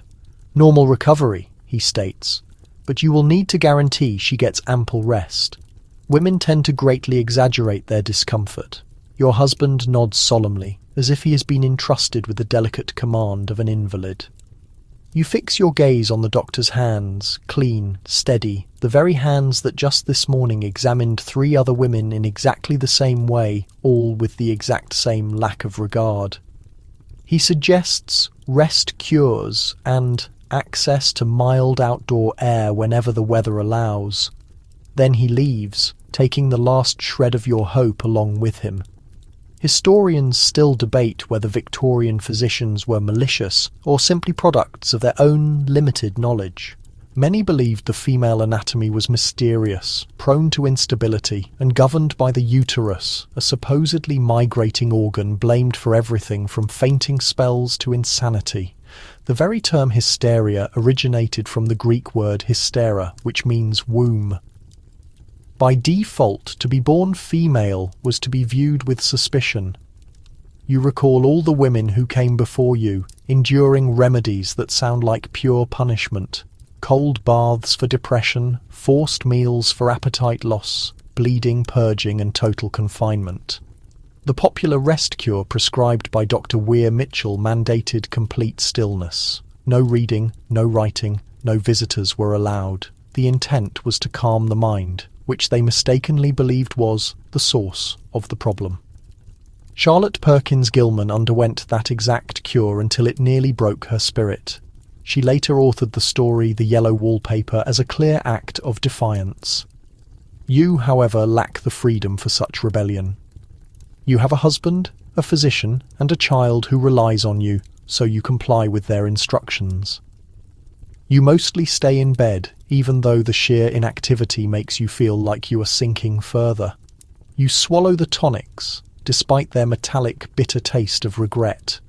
You passively agree when your husband, the doctor, insists he knows best, even as your every instinct screams otherwise. In quiet moments, you remember the first years of your marriage, how you were convinced your husband's attention meant genuine affection. Now it feels like careful observation, simply dressed up as love. When he instructs you to rest, he means for you to obey. When he states you are too emotional, he means he is unwilling to confront your true pain. During tea time, your neighbour, Mrs. Blythe, comes to visit. Fluttering with manufactured sympathy, she whispers that men cannot comprehend these issues, so it is better not to burden them. She means well, but her comment is deeply hurtful. Women have been conditioned for centuries to translate their deepest suffering into polite conversation. Pain must never be expressed as outright dissent. Later that evening, the baby begins crying uncontrollably. You try every trick, feeding, rocking, singing a soft tune. Yet the desperate sobs continue. Your husband walks in, visibly annoyed. She is distressed because you are distressed, he informs you. You must gain control of yourself. You desperately want to yell, I have controlled everything, my thoughts, my breath, my very silence. But you do not. You just continue to rock the baby until your arms are aching. Victorian medical practice was fond of assigning causes that placed the blame squarely on women. If a child died, it was deemed the mother's grief. If a husband was unfaithful, it was the wife's failure to satisfy him. If a woman suffered a physical collapse, it was blamed on her nerves. Doctors published extensive papers claiming that reading novels or thinking too deeply could literally inflame the female brain. One even theorized that education caused sterility because the blood needed for intellect would drain away from the womb. It would be comical if the consequences were not so dire. You consider those medical journals, men arguing about your body, as if it were a newly explored territory. They write about uteruses as though they have never actually encountered a woman. They categorize pain in elegant Latin terms while you are silently living through it. Weeks pass slowly. The bleeding eventually stops, but the profound exhaustion remains. You try to explain the sensation to your husband, the constant heaviness in your limbs, the mental fog in your head. He simply frowns and says you look too pale. The doctor, he promises, will increase your tonic dose as if metal filings and sweet water could possibly cure despair. One afternoon, the physician returns with a young apprentice. They speak entirely over you, never to you. Observe the patient, the doctor instructs. Note her lack of colour, a textbook case of postpartum nervous weakness. You feel like an insect specimen pinned and displayed under glass. Once they depart, you catch yourself whispering, I am not weak. The baby stirs at the sound of your voice as if confirming your statement. Historians continue to debate whether the Victorian medical system actually created female fragility or simply profited from it. Regardless, it perpetually marketed the same narrative, that suffering was inherently elegant and endurance was a divine quality. Women who succumbed to fainting were glorified. Women who chose to fight back were labelled as mentally ill. You start to grasp why writing poetry was considered the only truly safe form of defiance. One stormy night, as the rain lashes against the windows, you retrieve the doctor's small brown bottle and pour its contents out into the sink. The odour is sharp, chemical, and strangely liberating. You feel a bizarre rush, not exactly victory, but a powerful act of non-compliance. You might not possess authority over your body, but for the first time, You control your refusal. The next morning, you inform your husband you feel much stronger. He beams, convinced that his prescribed treatment was effective. You allow him to believe it. In a world built on male self-deception, survival occasionally requires pretending they are correct. You begin walking again, taking slow, deliberate steps through the garden, the damp soil soft beneath your house slippers. The air is scented with wet roses and the lingering smell of coal smoke. The nurse scolds you for getting out of bed, but you ignore her and keep walking. Each step feels like reclaiming your breath, your stability, your inner self. When you return indoors, your baby is awake. Her wide, curious eyes follow your movements. You offer her a gentle smile and vow that she will not grow up believing her body is a kind of ailment. You hold her close, murmuring the words your own mother never dared to say aloud. Your mind belongs to you. Your voice belongs to you. Do not let them steal it. For now, you are still confined in this world of physicians and diagnoses, of husbands who mistake control for genuine compassion. But something deep inside you has shifted. You no longer mistake silence for peace. You no longer confuse weakness with moral goodness. And though no one else can see it yet, you have started to recover. Not because of their tonics or their prayers, but because you finally grasp the truth every Victorian woman carried like a secret heartbeat. You are not fundamentally broken. You are simply ignored. Night falls early over the city of London. The air is dense with coal smoke and a thick fog, the kind that adheres to window panes and coats the back of your throat. In the lamplight, everything has a sepia glow, the cobblestones slick with rain, the carriages moving slowly like dark shapes through molasses. Inside the house, the fire has burned down low. You sit alone, staring into the remaining embers, trying hard not to think about what your husband brought home from the city. This time it is illness again. He coughed persistently throughout dinner, dismissed your worry, and mumbled something about the excessive dampness near his office. But you have witnessed this before. The subtle yellowing of his skin, the slight shaking in his hand. You have seen other wives too, watching their husbands deteriorate while pretending to be unaware of the cause. The local papers label it a fever. The doctors call it a gentleman's indiscretion. You know it for what it is, shame that actively spreads through the skin. Victorian England cherished outward appearances but was drowning in actual filth. The alleyways reeked of human waste, the River Thames was a conduit for disease, and the very air itself carried poisons. Cholera, typhus, and consumption. Names whispered like curses. Yet no ailment was discussed with more profound hypocrisy than those transmitted through illicit pleasure. Private ailments, they were dismissively called, though their repercussions were anything but private. You organise the table, pour a pot of boiling water into the basin and proceed to scrub the spoons one by one. Your husband's drinking glass sits separate, untouched since his final sip of port wine. You stare at it for a long period before meticulously scrubbing it twice, a silent protective ritual that no one will ever acknowledge. Historians still debate the true prevalence of venereal disease in the Victorian era. Officially, the government maintained a small number of cases existed. Unofficially, London's hospitals were overwhelmed with them. Brothels were busy, marriages were being infected, and deliberate silence served as the main vector. Wives rarely even learned the true cause of their death.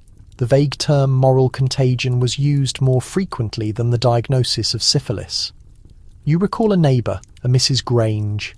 She was pale as parchment, confined to her bed for months. The physicians claimed it was women's typical weakness. After she died, the maid secretly whispered the truth. Her husband had frequented a brothel near Whitechapel and brought home more than cheap perfume on his coat. No one ever spoke of it again. The church buried her, honouring her as a faithful wife. The term sounds almost cruel now. You stir the fire, and the room fills with the familiar scent of ash and smoke. The house groans like it is slowly sighing somewhere above. Your husband coughs again, A harsher sound this time. You could summon the doctor, but what real help would he offer? The same meaningless advice as always. Rest, proper hydration, abstinence. As if abstinence ever began with the male partner. The pervasive double standard was fundamentally embedded in every facet of Victorian life. A man could pay for prostitutes and still maintain his status as a gentleman. A woman could merely speak to one and instantly become a social outcast. Men committed sins and were quickly forgiven. Women were left to suffer and were subsequently forgotten. The contagious diseases.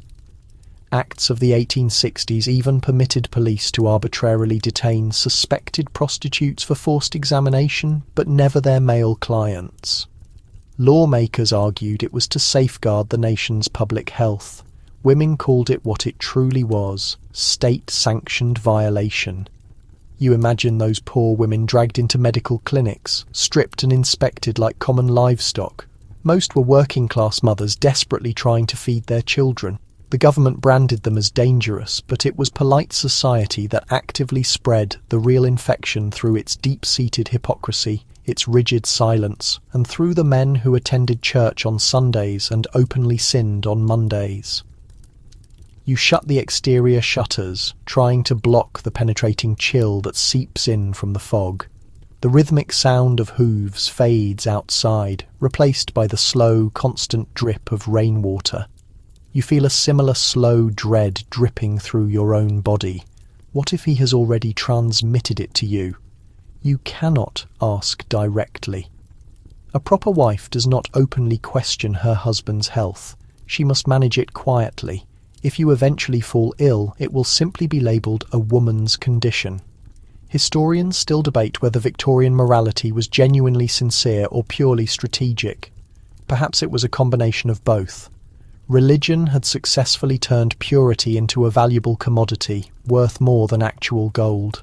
A man could compromise his soul in private and still walk into church with complete confidence because the choir was singing about divine forgiveness. His forgiveness, of course, never yours. You recall the last time you were unwell, a fever and persistent dizziness. The doctor's look of subtle disapproval.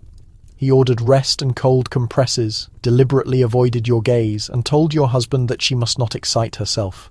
You nearly laughed then. Excitement, in this house, was indeed the most dangerous affliction of all. Now the fire makes a sharp popping sound, and you jump slightly. A single hot ember lands on your skirt. You quickly brush it away before it causes a burn. The lingering smell of scorched fabric remains. A subtle reminder that danger often begins as something minuscule. You take a slow, deep breath and open the window. The fog curls inward, bringing the foul, sour scent of the Thames River. Somewhere in the distance, a church bell tolls for midnight. You think of all the invisible women, wives who meticulously tended to sick husbands while secretly concealing their own symptoms, who died without a protest so their family names could remain unsullied. Doctors included them in their reports. Clinically, secondary infection in the spouse. No one ever wrote their names down on the official records. There is another cough from upstairs, significantly harder this time. You climb the steps slowly, your small candle flame trembling in your hand. The door to the bedroom is slightly ajar. He is sitting upright in the bed, pale and sweating, weakly muttering something about chills. You carefully set the candle down and press a cool cloth to his feverish forehead. He takes your hand without even glancing at you, as if your touch is simply automatic, like turning down a light. "It is just the weather," he whispers. You simply nod. That particular lie, at least, is harmless, but you already know how this whole story typically concludes. The infection is passed along, bodies become frail, doctors frown knowingly and attribute it to divine will. The wife ministers to the sick until she too collapses, and when the inevitable funeral occurs, everyone uniformly praises her selfless devotion. There is an entire literary genre dedicated to women like you. the angelic martyr, the perfectly pure woman tragically destroyed by her husband's hidden sins. You could easily name 24 novels where she passes away, beautifully forgiven by a God she never actually offended. Yet there is a new feeling inside you now, a bitter taste that tastes like firm resolve. You think about the small key you still keep hidden in your drawer, the one for that formerly locked door, the one that signifies the possibility of escape. You imagine leaving, not just the bedroom, not just the house, but the entire narrative itself, a life completely outside the required script of patience and purity. Historians still argue about when Victorian women first began to truly rebel, but rebellion rarely begins with public banners. It starts exactly like this, with a low whisper in the darkness, a thought far too dangerous to articulate. I could simply go. You smooth his blankets, carefully extinguish the candle flame, and quietly step back into the hallway. The air feels colder now, but also somehow lighter. You pause at the window, observing the fog curling against the glass. And for the very first time, you do not feel imprisoned by it. You feel completely hidden. Below, the city murmurs softly, 1,000 unseen lives unfolding beneath the layer of soot and secrecy. Somewhere out there, women are currently gathering in drawing rooms and back alleys, reading radical pamphlets about social reform, writing pointed essays about the true nature of marriage, signing their names to petitions that boldly declare enough is enough. You do not know their individual faces yet, but you can perceive their shared breath in the air. You close your eyes briefly and whisper the single word, soon. Perhaps you will never say it out loud, perhaps you will never actually act on the thought, but tonight, standing in this dim hallway, you grasp a profound truth that every Victorian wife eventually had to learn. Even when love fundamentally rots into fear, even when pure shame actively masquerades as religious faith, and even when the whole world publicly applauds your silence as virtue, your innermost soul still recognizes the truth. You are not intrinsically broken, you are simply unheard. Night settles early over London. The air is thick with coal smoke and fog, the kind that clings to windows and coats the back of your throat. In the lamplight, everything glows sepia, the cobblestones slick with rain, the carriages moving like shadows through molasses. Inside the house, the fire burns low. You sit alone, staring into the embers, trying not to think about what your husband brought home from the city. This time, illness again. He coughed through dinner, waved off your concern, and muttered something about the damp air near his office. But you've seen it before. The yellow tint of his skin, the tremor in his hand. You've seen other wives too, watching their husbands waste away while pretending not to know why. The newspapers call it fever, the doctors call it a gentleman's indiscretion. You call it what it is, shame that spreads through skin. Victorian England adored appearances, but drowned in filth. The streets reeked of sewage. The Thames was a river of disease, and the air itself carried poison. Cholera, typhus, tuberculosis. Names whispered like curses. Yet no illness was discussed with more hypocrisy than those caught through pleasure. Private ailments, they called them, though their consequences were anything but private. You tidy the table, pour boiling water into the basin, and wash the spoons one by one. Your husband's glass sits apart, untouched since his last sip of port. You stare at it for a long time before you scrub it twice, a quiet ritual of protection that no one would ever acknowledge. Historians still debate how widespread venereal disease truly was in the Victorian era. Officially, the government claimed only a small number of cases. Unofficially, London's hospitals overflowed with them. Brothels were full, marriages were infected, and silence was the vector. Wives rarely even knew what they were dying of. The phrase moral contagion was used more often than syphilis. You remember a neighbour, Mrs. Grange, pale as parchment, bedridden for months. The doctors called it women's weakness. After she died, the maid whispered the truth. Her husband had visited a brothel near Whitechapel and brought home more than perfume on his coat. No one spoke of it again.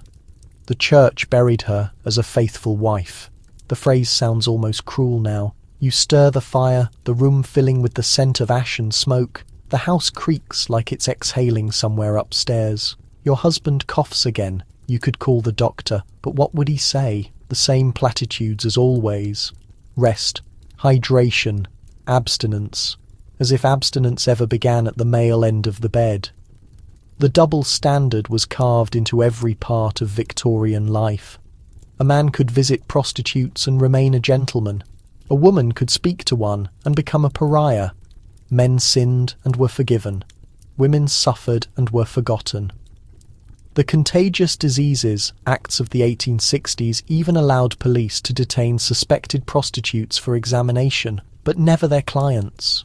Lawmakers argued it protected the nation's health. Women called it what it was, legalized violation. You think of those women dragged into clinics, stripped, inspected like livestock. Most were working-class mothers trying to feed children.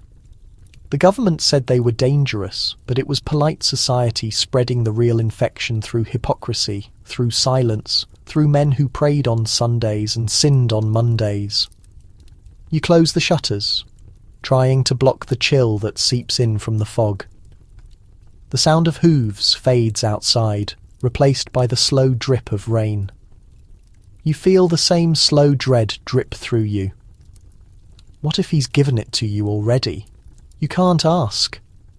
A wife doesn't question her husband's health. She manages it quietly. If you fall ill, it will be a woman's condition. Historians still argue whether Victorian morality was sincere or strategic. Perhaps both. Religion made purity a commodity, one more valuable than gold. A man could ruin his soul in secret and still walk into church with his head held high because the choir was singing about forgiveness. His forgiveness, never yours. You remember the last time you were ill. Fever, dizziness, the doctor's look of vague disapproval. He prescribed rest and cold compresses, avoided your eyes and told your husband she mustn't excite herself. You almost laughed then. Excitement in this house was the most dangerous disease of all. Now the fire snaps and you jump. A single ember lands on your skirt. You brush it away before it burns. The smell of singed fabric lingers, a reminder that danger often starts as something small. You take a deep breath and open the window. The fog curls in, carrying the sour scent of the Thames. Somewhere beyond, a church bell tolls midnight. You think of all the invisible women, wives, who tended to sick husbands while hiding their own symptoms, who died quietly so their family names could remain spotless. Doctors wrote about them. Clinically secondary infection in the spouse. No one wrote their names on the reports. There's another cough upstairs, harder this time. You climb the steps slowly, your candle trembling in your hand. The door to the bedroom stands half open. He's sitting up in bed, pale and sweating, muttering something about chills. You set the candle down and press a cool cloth to his forehead. He takes your hand without looking at you, as if your touch is automatic, like turning down a lamp. He whispers, "It's just the weather." You nod. That lie, at least, is harmless. But you know how this story ends. Infection passes, bodies weaken, doctors frown and call it divine will. The wife tends until she collapses, and when the funeral comes, everyone praises her devotion. There's an entire genre of literature devoted to your kind, the angelic martyr, the pure woman destroyed by her husband's sins. You could name 20 novels where she dies, beautifully forgiven by a God she never offended. Yet, there's something inside you now, a bitterness that tastes like resolve. You think about the key you still keep hidden in your drawer, the one from that locked door, the one that means escape. You imagine leaving not just the room, not just the house, but the story itself, a life outside the script of patience and purity. Historians still debate when Victorian women began to rebel, but rebellion rarely starts with banners. It starts like this, with a whisper in the dark, a thought too dangerous to speak. I could go. You smooth his blankets, extinguish the candle, and step back into the hallway. The air feels colder now, but lighter somehow. You pause at the window, watching the fog curl against the glass, and for the first time, you don't feel trapped by it. You feel hidden. Below, the city murmurs, 1,000 lives unfolding beneath the soot and secrecy. Somewhere out there, women are gathering in parlours and back rooms, reading pamphlets about reform, writing essays about marriage, signing their names to petitions that say enough. You don't know their faces yet, but you can feel their breath in the air. You close your eyes and whisper. Soon. Maybe you'll never say it aloud, maybe you'll never act on it. But tonight, standing in this dark hallway, you understand something that every Victorian wife eventually learned. Even when love rots into fear, even when shame masquerades as faith, and even when the world calls your silence virtue, your soul still knows the truth. You're not waiting to be saved. You're waiting to stop asking permission. The next morning, the fog still lingers, soft as dust. You open the curtains and let in a weak strip of light that glances off the mirror. The face that looks back at you seems older than it should. Maybe it's just the sleepless night, or maybe it's the quiet rot of respectability, the kind that eats through you while everyone else applauds your grace. The kettle hisses faintly downstairs. You hear your husband's voice calling to the maid, giving orders between coughs. You dress slowly, pulling the corset tight until your ribs feel like they're made of porcelain. Every movement is ritual. Now breathe, lace, smooth smile. You've learned the choreography of obedience so well that even your reflection seems rehearsed. But this morning, you feel something new beneath the surface. Anger, sharp and cold like the edge of broken glass. You can't say where it began. Perhaps with the key hidden in your drawer. Perhaps with the memory of Clara's grave. Or maybe with the realization that the world has always forgiven men for sins that would destroy women. Because tonight you'll attend a dinner party, another parade of refinement, another night of husbands toasting to empire, while wives pretend not to notice the perfume that clings to their collars. You will smile, of course, you always do, but tonight you'll watch differently. Victorian society adored double standards so much, they built their morality around them. Men could drink, gamble, visit brothels, and still be called respectable. Women were expected to be spotless in thought, word and deed, or risk social execution. A husband's indiscretion was natural, a wife's loneliness was moral failure. You've heard the stories whispered in sewing circles. The woman who dared flirt at a dance and was cut off from every invitation for years. The one who received a letter from another man unopened and was labelled fallen. Meanwhile, her husband's affairs were common knowledge, the servants snickering quietly as they changed his sheets. Historians still argue whether Victorian morality was hypocrisy or self-delusion. Maybe both. The entire system functioned like a stage play. Men wrote the script, women performed it, and the audience called it civilization. At the dinner, the room glitters with candlelight and champagne bubbles. You take your seat among the wives, all lace collars and gentle laughter. The men's conversation rolls like thunder from the other end of the table. Business, parliament, war, and of course, women. Always women. Not real ones, but ideas of them. The ideal mother, the faithful wife, the dangerous seductress. It's strange, you think, how men can discuss women for hours without once speaking to them. You sip your wine and listen. Across from you sits Mrs. Sinclair, pale and beautiful. the kind of woman society calls graceful because she never disagrees. Her husband is loudly recounting a story about a silly actress he met at the theatre. Everyone laughs. Mrs. Sinclair smiles, but her hands are trembling beneath the table. You wonder how many wives are sitting like this, nodding politely while swallowing rage. The air hums with hypocrisy. You feel it in your teeth. When the men rise to smoke, the wives are left in the drawing room, sipping tea and pretending not to notice the laughter from the next room. One woman breaks the silence with a sigh. "Men will be men," she says. The others nod. The phrase slides through the room like a resigned ghost. You want to scream. Instead, you ask quietly, "And what are we allowed to be?" The question hangs in the air, heavier than the scent of roses. No one answers. They don't dare. One woman coughs into her handkerchief. Another pretends to admire the wallpaper. The silence feels like centuries pressing down.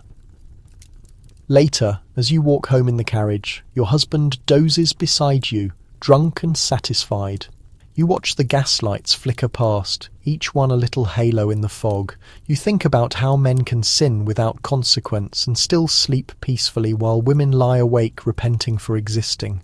You recall the story of Lady Caroline Norton again, how she lost her children for the crime of leaving a violent husband, how society condemned her for disrupting the domestic order. You remember the name Mary Wollstonecraft whispered like a warning, the woman who wrote about female independence and died giving birth to a daughter destined to write Frankenstein.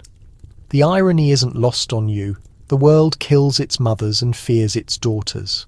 Historians still debate whether Victorian wives knew their husbands' secrets.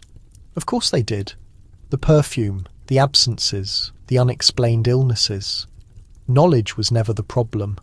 The problem was the lack of power to act on it. You look out the window and catch sight of a girl walking alone along the pavement. Her skirt, hem, soaked. Her shawl pulled tight. Maybe she's a maid running errands. Or maybe she's one of the countless women who sell warmth in alleyways because it's the only currency left to them. Society calls her immoral, yet she might have more freedom than you do. She can choose whom to deceive. You cannot even choose whom to forgive. Back home, your husband snores softly. You remove your jewellery, unpin your hair and stare at yourself in the mirror. The pearls at your throat gleam faintly, tokens of a purity that was never yours to define. You remember the girl outside and wonder which of you the world despises more, the woman who sins for survival or the one who suffers in silence. You whisper to the reflection, "At least she walks alone." In the weeks that follow, you start noticing small cracks in the mask of society. A politician's wife leaves him quietly and disappears to France. A friend sends a letter from Scotland, divorce proceedings scandalous and brave. Another begins meeting with women who call themselves reformers. They speak of laws, education, suffrage. Words that once felt impossible now hum with quiet power. You attend one of those gatherings telling your husband it's a charity tea. In a cramped drawing room filled with books and whispers, you hear women speak openly for the first time.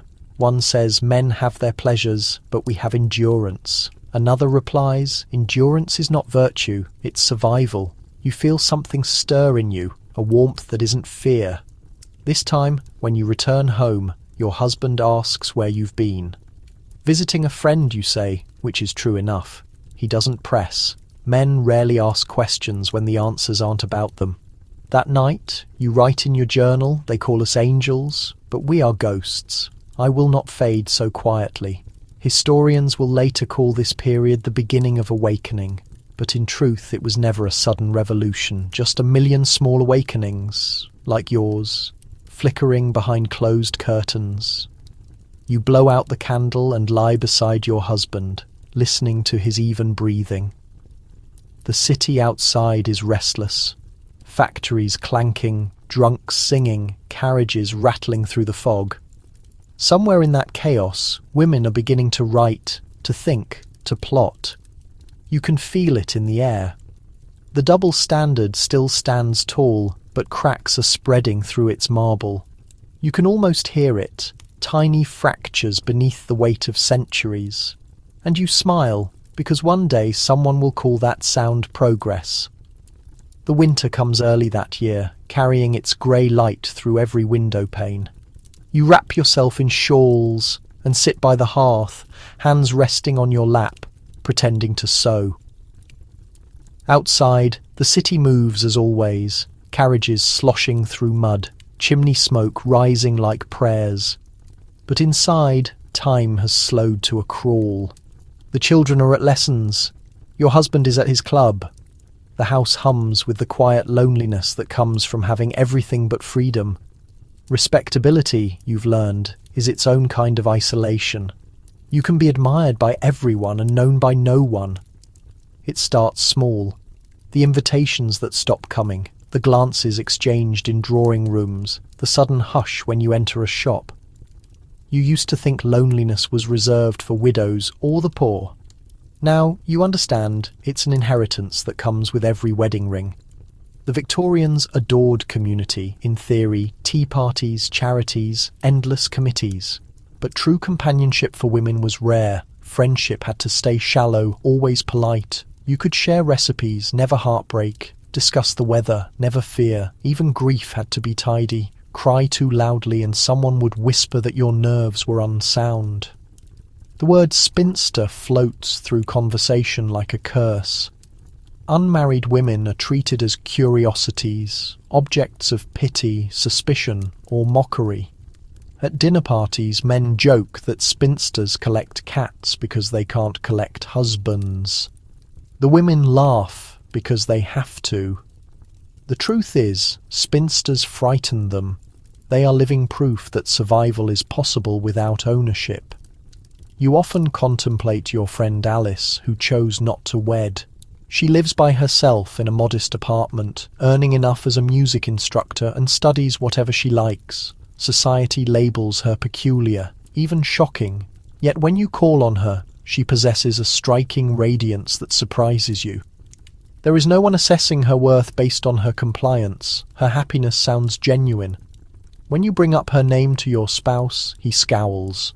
A woman without a man is like a boat adrift, he states. You nearly respond. And a man without honour is like a boat without a soul. But you do not yet.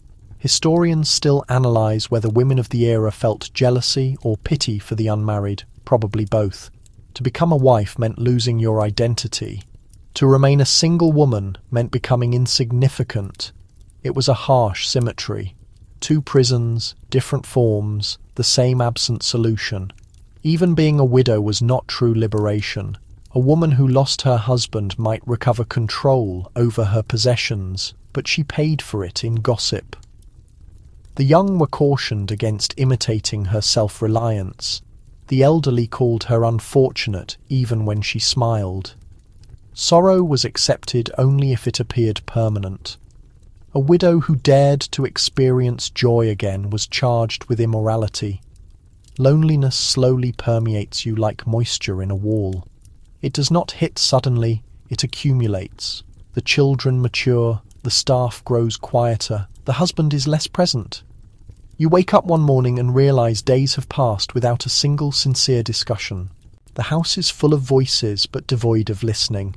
You start writing once more, not diaries this time, but correspondence. You never mail these letters, written to no one in particular, to your younger self, to Clara, to Alice, to women you will never encounter. You write about the cold rooms, the locked doors, the laughter that feels forced. You fold the letters neatly and slip them into the pages of books like pressed petals. It comforts you to imagine someone discovering them one day, a daughter perhaps, or a stranger, reading your words and understanding they were never alone in their silence. At religious services, the sermons feel heavier. The priest preaches about obligation, about patience, about the divine beauty of suffering. The congregation agrees, whispering their affirmations. You gaze at the coloured glass above the altar, a saint clutching a sword in one hand and a lily in the other, and wonder why women are consistently shown as virtuous or deceased, never strong and vibrant. After the service, the women gather outside, discussing ailments and offspring softly. No one mentions despair. They speak of good husbands the way people talk about pleasant weather, something scarce, erratic, and temporary. You glimpse Mrs. Sinclair once more, the one from the dinner gathering. Her husband is away for business, and she seems lighter somehow. There is colour in her face, a new energy in her eyes. Someone whispers, "Poor thing, she is pretending." But you recognise it is not pretense, it is freedom. That night, you sit by your window, watching the street lamps flicker in the mist. You reflect on all the women you know, wives, widows, mothers, spinsters, and realise every single one of them is performing, feigning happiness, feigning devotion, feigning they are not lonely. Respectability, you conclude, is simply mass theatre. Historians continue to debate whether Victorian women were content. Journals certainly suggest moments of satisfaction, but between the lines you sense the exhaustion, the silent sorrow. "I am blessed," one wrote in knee, "and yet I weep without cause." Perhaps logic itself was prohibited. In the weeks that follow, you begin a small but revolutionary act. You refuse, not loudly, not aggressively, just softly, firmly. No, you will not host another tea this week. No, you do not feel well enough for church. No, you would prefer to read tonight. Each denial feels like a stone dropped into a well, sending ripples through the calm surface of your existence. Your husband takes note. "You have become remote," he says. You reply, "I have become myself." He fails to grasp it. He believes it is another illness and summons the physician. The physician prescribes repose. As usual, you smile and assent, knowing repose is the one thing you will never embrace again. You begin reading books you were warned to avoid. Mary Wollstonecraft, George Eliot, Elizabeth Barrett Browning. The words feel dangerous, electric. They speak of women who question, contemplate, create. You copy passages into your journal as if gathering forbidden goods. One evening you discover one of your letters missing, the one you wrote to Alice but never dispatched. Panic rises until you spot it on your husband's writing surface. He has read it. He is enraged, of course. "These thoughts are inappropriate," he says. "You are too bright for your own good." You look at him, then truly look at him, the man who possesses every legal authority and none of your insight. For the first time he appears small, not monstrous, not commanding, just small. Later, when the house sleeps, you retrieve the rest of your letters from their hiding spots and bind them with a ribbon. You do not burn them. You place them carefully inside a hollow space in the wardrobe wall beneath a loose floorboard. Someday, perhaps, another woman will find them. Loneliness has not departed, but its nature has altered. It is no longer a vacant pain. It is an ally. It reminds you that you are still existing. It sits alongside you when you write, when you read, when you dare to contemplate what true independence might actually feel like. You whisper into the darkness, "One day they will recount our lives." The silence responds, comforting for once, not empty, but filled with possibility. Somewhere in the city, women are meeting again, their laughter rising through the mist like a song. You close your eyes and visualize joining them. You can almost perceive it now, the first faint sounds of a new age calling from beyond the grey horizon. The first letter arrives on a chilly morning, no sender address, only a meticulous script and the light fragrance of ink and lavender. You tear it open with the tip of a hairpin, heart racing faster than sense allows. Inside is a folded sheet of creamy paper and a single sentence. "There are more of us than you imagine." You read it 3 times before it fully registers. Someone knows. Someone has observed the small rebellion in your quietness, the absence from services, the books hidden beneath your pillow, the way your gaze no longer drops when your husband speaks. You look toward the entrance, half fearing he will appear, half wishing he would, just so you could declare it aloud. "I am not alone." The next letter arrives a week later, this one longer, signed only M. It describes secret assemblies of women throughout London, writers, educators, widows, even a couple of nurses, meeting in back rooms, exchanging ideas the press calls dangerous. They discuss change, property rights, women's health, and occasionally whisper of affection that is not mandated by church or custom. You read it under the covers, by candlelight, your pulse beating with a mix of dread and desire. The words feel prohibited, yet familiar, like a language you once knew but forgot. You hide the letter inside your corset drawer between folded undergarments where no one will discover it. Historians will later refer to these gatherings as centres, intellectual groups, where early feminists ignited the first sparks of change. But they are not grand venues filled with speeches. They are sitting rooms and kitchens, whispered conversations between teacups, courage measured in murmurs. You decide to attend. The location is on the south side of the river, near a street of soot-stained brick houses.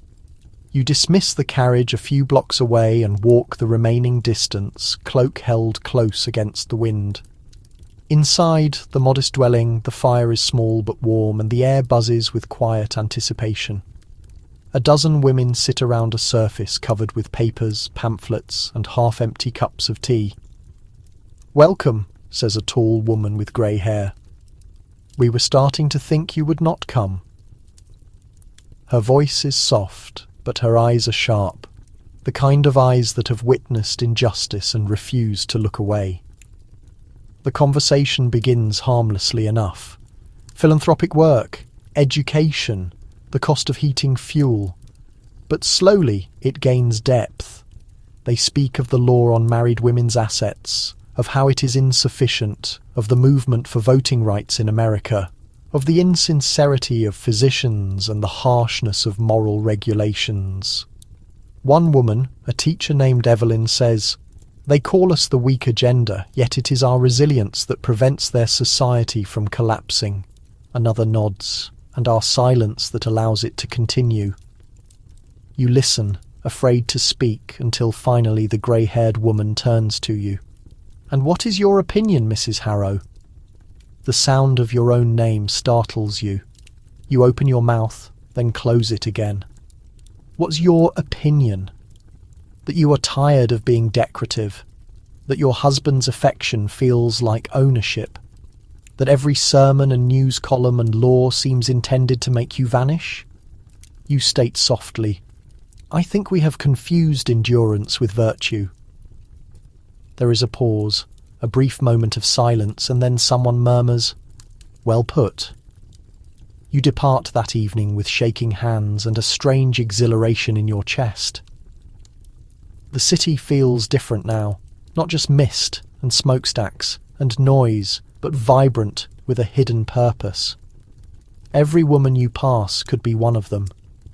You catch a glimpse of your reflection in a shop window, and for the first time the face looking back does not seem captive, it seems aware. Days turn into weeks. The letters persist, exchanges of concepts, books, and occasionally small acts of defiance. You contribute quietly to a school for widows under a false identity. You persuade your maid to read by candlelight after her duties. You begin writing essays of your own. Nothing controversial, just reflections disguised as domestic observations. But the action itself feels dangerous, delightfully so. Historians will one day call this the age of early feminism, as if it were a dormant stage waiting to emerge, but for you it is simply survival transformed into expression. You are not striving to be revolutionary. You are trying to maintain sanity. Then one evening your husband discovers one of the letters. He does not yell. He does not strike you. He simply folds it, places it on the table and says, "This is improper." You can hear the tension in his voice, the worry that your quiet resistance might reflect poorly on him. "They are agitators," he says, "unhappy women attempting to contaminate others." You respond, "Perhaps they are just tired of expiring." Politely. He stares at you, taken aback. For a moment you think he might understand, but then he shakes his head. You have been reading too much. He exits the room and you smile gently because those words would have once wounded you. Now, they sound like confirmation of life. You continue. You attend more gatherings, sometimes using different names. You hear women speak with passion in their voices, not whispers.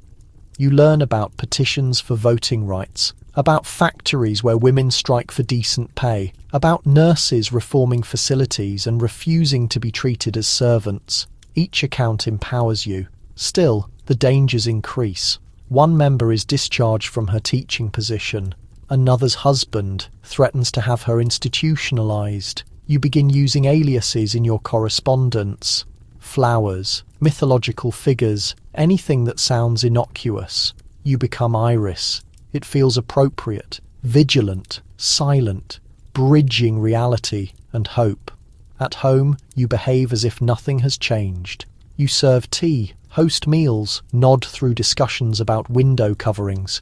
But internally, the silence has transformed from submission to strategy. You're no longer its victim. You use it as a defense.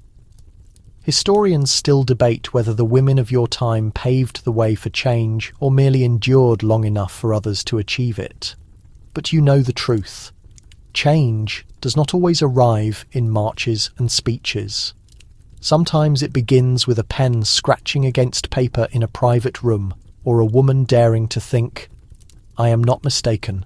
One night, as snow falls outside, you collect all the letters, the ones you wrote, the ones you received, and place them in a small metal box. You wrap it in cloth and conceal it beneath the floorboard of your dressing room. Someday, perhaps, your daughter will find it. Perhaps she will read your words and understand the cost of writing them. You close the box and press your hand against the wood. The floor feels warm, as if containing a heartbeat for the first time. You whisper your secret aloud. "I am awake." And the house, usually so quiet, seems to listen. The winter intensifies. Each morning arrives slower, grey and heavy as unlaundered linen. You rise early regardless, as you always do, and light a single candle on your writing surface. The children are still sleeping, your husband still dreaming of order and compliance. The house is silent, your favourite hour, because in this delicate moment of dawn, the world still belongs to you. The metal box beneath the floorboard waits like a secret pulse. Inside lie your letters, your words, your fragments of rebellion. You can almost sense them vibrating softly in the quiet. Every time you add a page, you feel less invisible. You dip your pen, the ink trembling slightly in the cold air. Tonight you will write something bolder. Not another letter to yourself, but something intended to be read. If not now, then eventually. A revelation, an insurrection. Written in neat, careful lines, you begin. To any woman who discovers these words, you are not alone and you are not weak. History will forget our names, but it will remember our desire for something more than mere survival. It feels dangerous even to contemplate it. The nib moves softly, a steady beat beneath your hand. You detail the drawing room exchanges where women maintain smiles through insult, the Sunday sermons which declare pain sacred, the husbands who mistake kindness for absolute power. You write of the concealed spaces and the quiet bravery needed to nurture an unsanctioned idea. The candle dims. You stop to rub warmth into your hands and realize a smile is on your face. To write no longer feels like merely holding on. It now feels like fighting back. Later that day, Alice arrives unannounced, her cheeks flushed from the chill, carrying a bundle, wrapped in heavy paper. Inside are 2 books barred from most polite homes. One by Mary Wollstonecraft, one by George Sand. For the circle, she grins. You prepare tea and talk in hushed tones while the maid pointedly ignores the conversation. Alice shares that the gatherings are multiplying. More women attend each week, some even from prominent political families. We are learning their own rhetoric, she states. Soon they will be unable to dismiss us as irrational. They will be forced to concede we are correct. You cannot help but laugh. You sound fearless. She shrugs. I am terrified. But panic and liberation often share an initial appearance. That night, her observation repeats in your mind. Panic and liberation, two sides of the same shaking coin. Perhaps this is the sensation of an awakening. Not the absence of fear, but the commitment to action anyway. Historians will one day label this era an intellectual resurgence for women. They will recount suffrage societies, leaflets and formal appeals, but they will never capture the internal reality. The way your heart pounded posting a letter, the tremor in your voice when you articulated a banned truth for the first time. Revolutions, after all, seldom involve shouting. Most begin with an understated vow. Weeks pass, and your covert existence expands. You begin composing essays for a small journal published by women under assumed identities. Your inaugural piece concerning the nature of submission appears under the pseudonym Iris M., holding the fresh printed copy in your hand. The ink still tacky. You feel as if you have been remade. Your husband remains unaware. He is too busy coughing, too absorbed by business engagements and moralizing lectures. You execute the role of the dutiful wife flawlessly. You smile, pour his beverage, and nod while mentally drafting sentences for later composition. The secrecy does not feel wrong. It feels vital, like a captive concealing a key in her cuff. Still, the peril never recedes. Every arrival of the mail makes your stomach tense. Every step on the staircase sounds like a warning, but you continue to write, because to stop now would be worse than being found out. Then one evening, a brief note arrives from Evelyn and the teacher from the meetings. The police raided another gathering. They were betrayed. Some of the women were arrested for circulating prohibited texts. You understand the implications. Pamphlets about birth control, writings on female autonomy, perhaps even poems about unpermitted desire. The kind of language that unnerves powerful men. You conceal the note in the tin box and sit by the fire, paralyzed. For the first time you grasp the fragility of this silent revolt. One accusation, one nosy servant, one letter misplaced, and everything could shatter. Yet fear does not extinguish resolve, it sharpens it.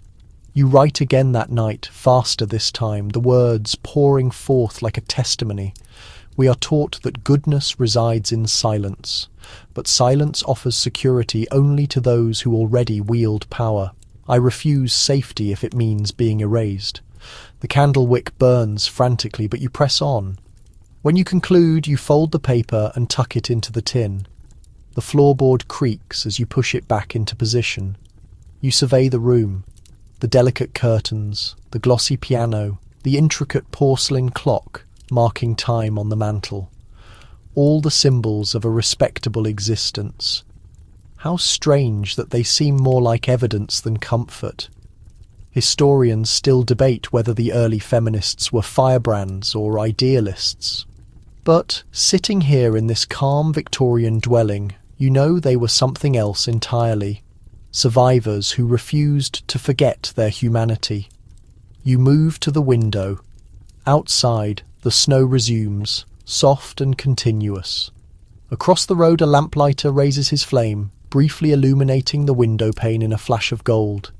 The city is immense, indifferent. Yet somewhere out there, behind different window coverings, different brick walls, women are writing too. You can practically feel their prose moving through the darkness like embers. You whisper to the pane, "We will be remembered." For an instant your reflection shifts, half person, half phantom. Then the light stabilizes, and so do you. Tomorrow you will resume your chores. You will smile, you will mend, you will be courteous. But beneath the facade, you will continue building your private archive of defiance, because every line, every thought, every quiet refusal is a thread in something far greater, a tapestry that may not be finished in your lifetime, but which will outlast every restraint. You extinguish the candle and sit in the gloom, listening to the wind outside. It sounds almost like human voices, soft, determined, calling into the future. You smile in the darkness. For the first time in years, the quiet feels like authority. The next spring brings rumours, hushed tales that float through London parlours and newspaper columns like smoke. A scandal, people say. A society lady seeking a marital separation. They drop their voices when they speak her name. But you catch it clearly. Lady Marsham. You know her. You have attended her dinners, exchanged civil glances across candlelit dining tables. And now she is an outcast.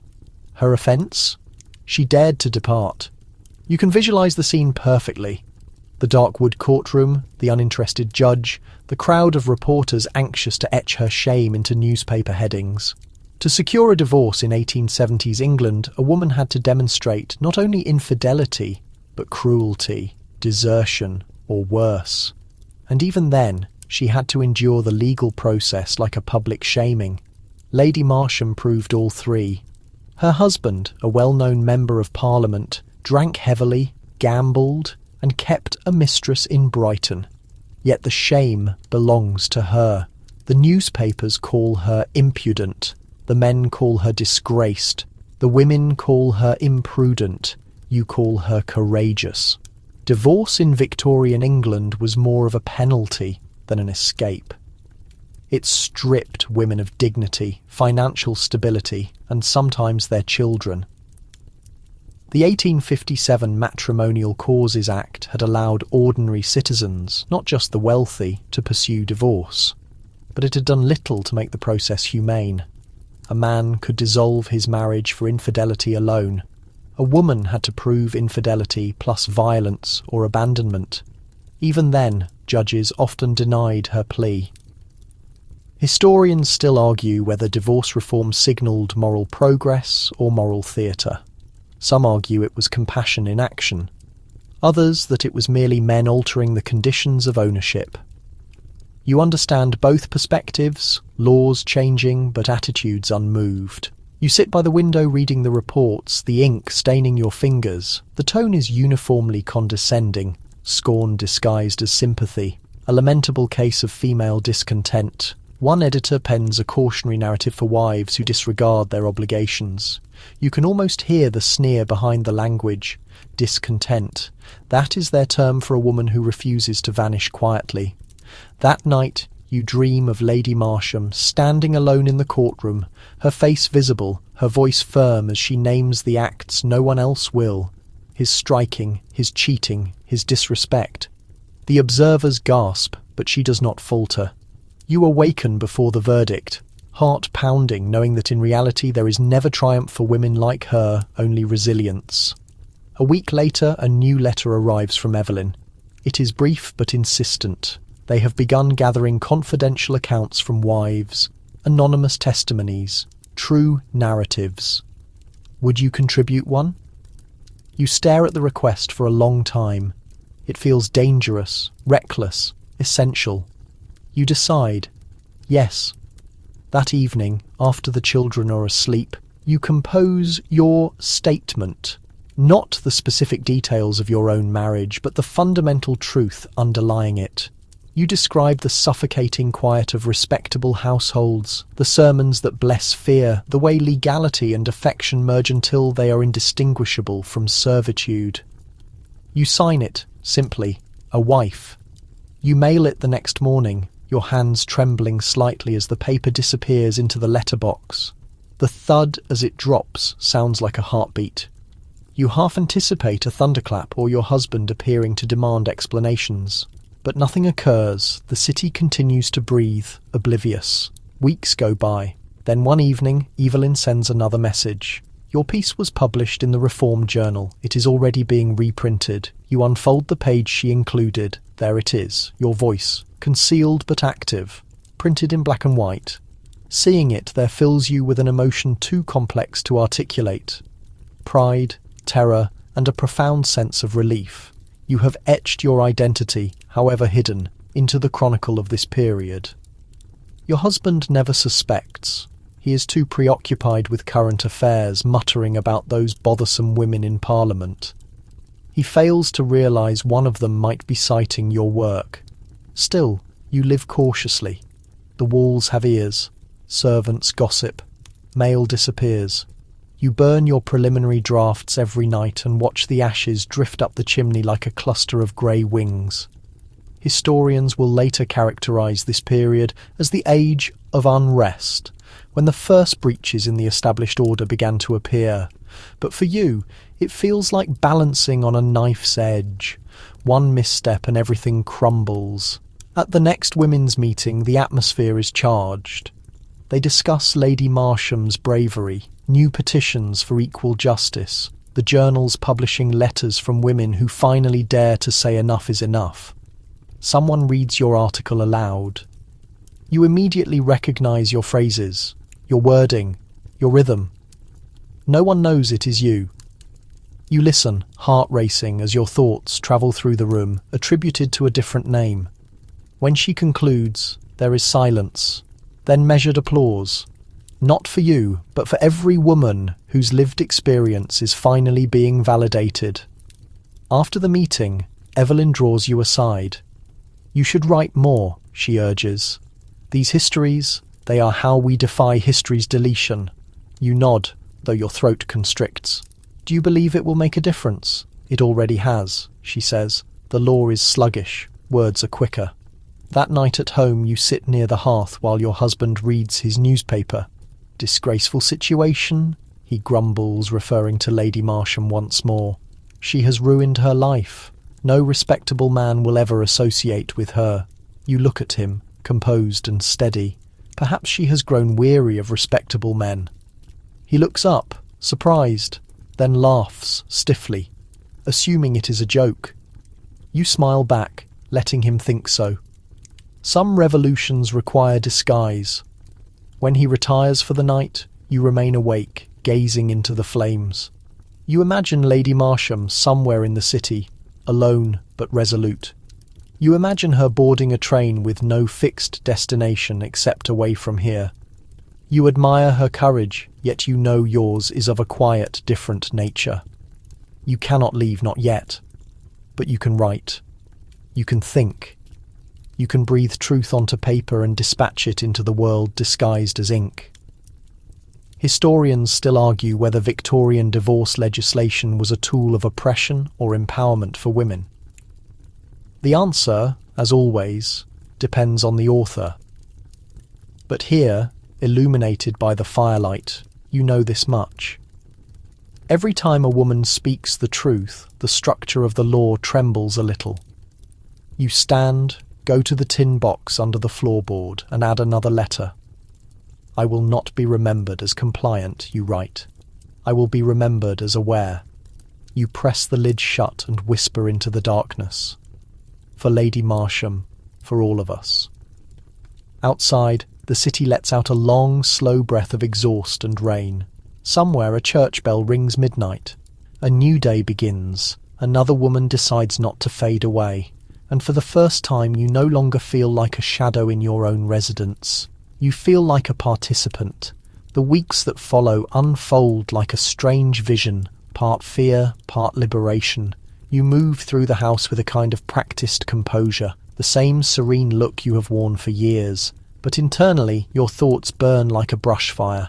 The insurrection has quieted for the moment. The meetings are fewer, more guarded. Some women have disappeared entirely, relocated to the countryside or sent abroad for their health. You understand the reason. The police are monitoring them. Your husband reads about it in the morning paper, shaking his head over breakfast. These women are a disgrace to decency, he says, spooning sugar into his tea. It is unnatural for women to interfere in political matters. They belong at home, not creating a public disturbance. You nod, eyes lowered, while, inside your chest, something sharp twists. Because what he does not realise, what he will never realise, is that his words are already obsolete and you have already crossed to the other side of history. The city feels heavier now, charged with tension. Posters advocating for change appear on street corners, only to be ripped down within hours. Pamphlets circulate, discreetly folded into newspapers or placed in the hands of sympathetic printers. And beneath it all, women continue to write, to speak, to meet in secret, unseen, persistently. You still attend the gatherings, though less frequently. They have shifted from formal sitting rooms to back alleys and to bookshops that function as sanctuaries. Once, in a small bakery after closing, you listen as a woman named Margaret reads from her essay. A wife's obedience is not a moral imperative. It is a behaviour enforced by fear. The space buzzes with affirmation, with a feeling close to reverence. You reflect on all the times you lowered your head, not out of belief but out of necessity. Later that night, walking home, the gaslights flicker in the dense fog. The pavement gleams, rain collecting in the tracks of carriage wheels. Somewhere a man hums a hymn out of tune, his voice echoing down the narrow street. You continue walking, quickening your pace, one hand clutching the letter hidden in your coat pocket. The next article for the journal, unsigned this time. It is your most daring yet. The next morning you post it. No name, no return address, just the plain truth. Marriage will cease to be sacred the day it ceases to be servitude. Historians will one day cite that sentence without knowing the author. They will call it anonymous, perhaps assume it was a male revolutionary, maybe even a man. You do not care. The words are alive, and that is enough. Your husband observes that you have been unusually quiet. You seem preoccupied lately, he says one evening. Perhaps you are unwell. You smile. No, only contemplating. He laughs. Be careful, my dear. Too much contemplation is detrimental for women. It is an old joke, but this time you hold his gaze. Neither is too much silence. You reply. For a moment. He freezes. Then he chuckles awkwardly and changes the topic. You realise with a start that he is apprehensive, just a little. Not of you personally, but of what you represent, something he cannot manage. The realisation fills you with quiet certainty. It is not a feeling of conquest. It is something more enduring, the kind of fortitude that grows in the cracks of long-held oppression. You keep writing, but now you are not alone. The movement expands. Letters arrive from Manchester, Edinburgh, Dublin, women writing under assumed names, under initials, or with no designation at all. The articles vary, some fiery, some gentle, but all share the same underlying message. We are here. You receive a letter from Evelyn one morning. Its tone is different this time, optimistic. She writes that a new piece of legislation is being introduced in Parliament, one that might grant married women the right to control their own earnings and property. It will not liberate us, she writes, but it will make the restraints visible. You read the letter twice, your hands trembling for the first time in years. Progress seems achievable, not a fantasy, but a form beginning to take shape. In daylight at church that Sunday, the vicar lectures about obedience again, warning against the dangers of female dissent. You listen, head bowed, while your thoughts drift elsewhere, to the faces of women in smoke-filled back rooms, to the rustle of paper and quiet hopes for courage. Around you, the congregation nods in agreement, but you notice a few women exchange knowing looks, subtle, challenging. The world is changing, even here. That evening you attend another gathering. The fire is low, the air heavy with candle fumes and ink. The discussion turns to the proposed law, its meaning, its limitations. Margaret comments that we must not mistake crumbs for a feast, Alice counters, but crumbs can sustain you long enough to bake your own bread. Laughter echoes through the room. You feel it in your very being, the sound of a future being born, one gasp, one sentence at a time. Historians will later refer to these years as the long preparation for equality, but experiencing it feels like standing on a frozen river, hearing the ice crack beneath your feet. Terrifying, thrilling, unstoppable. Back at home you find your husband waiting. You are late, he says. I was with Alice. you answer calmly. She is filling your mind with foolish ideas. She is reminding me I have a mind, you say softly. The silence that follows is immense. He looks at you as if truly seeing you for the first time and disliking what he sees, but he makes no further comment. He simply turns away. For once, you do not follow. Later that night you write in your journal. Freedom does not arrive like the dawn. It comes like a thaw, the slow melting of centuries of frozen ground. Outside, the rain turns to sleet, tapping against the window like insistent fingers. You rise, lift the latch, and let the icy air rush in.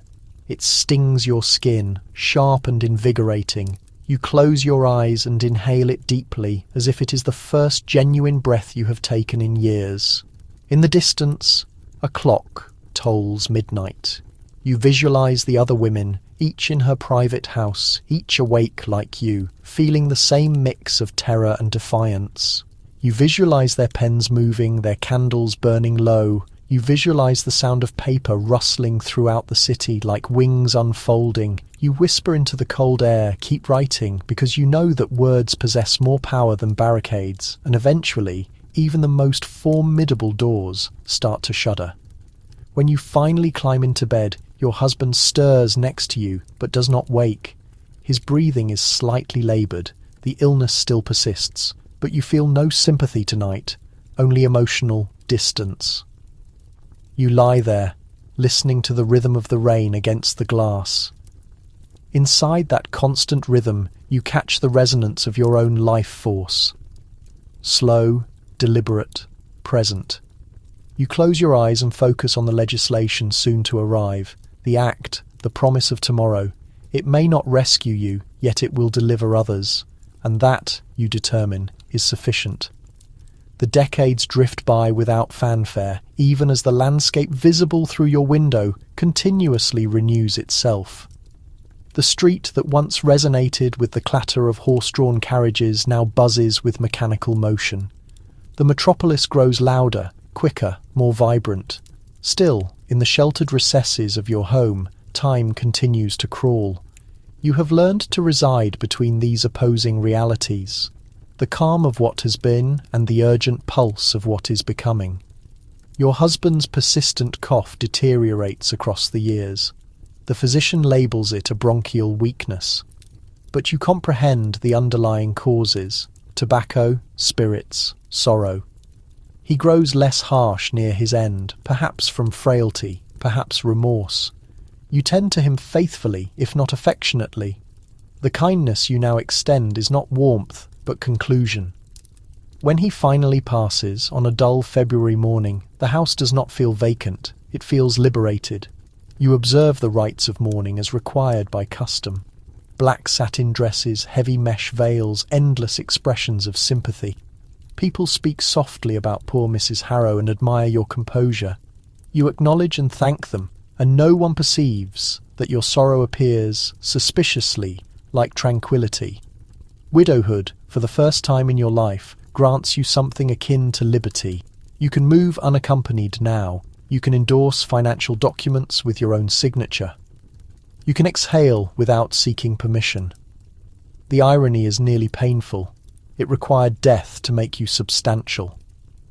Historians will later identify this as the decline of the Victorian paradigm. But experiencing it feels like stepping from darkness into faint sunlight. Laws have commenced to adjust. The Married Women's Property Act of 1882 finally secured for wives control of their wages. The gatherings for suffrage become more insistent, more daring. Women now address audiences in public, some even speaking directly to Parliament. What was previously exchanged in whispers behind closed doors now trembles on the collective lips of the nation. You still write, though your hand shakes more than it once did. You no longer conceal your papers beneath the floorboards. They rest openly on your writing desk beside the inkwell, a silent assertion of defiance that feels utterly decadent. The correspondence from your colleagues still arrives, fewer now, but more passionate. Alice writes from Edinburgh, where she is helping establish a women's education league.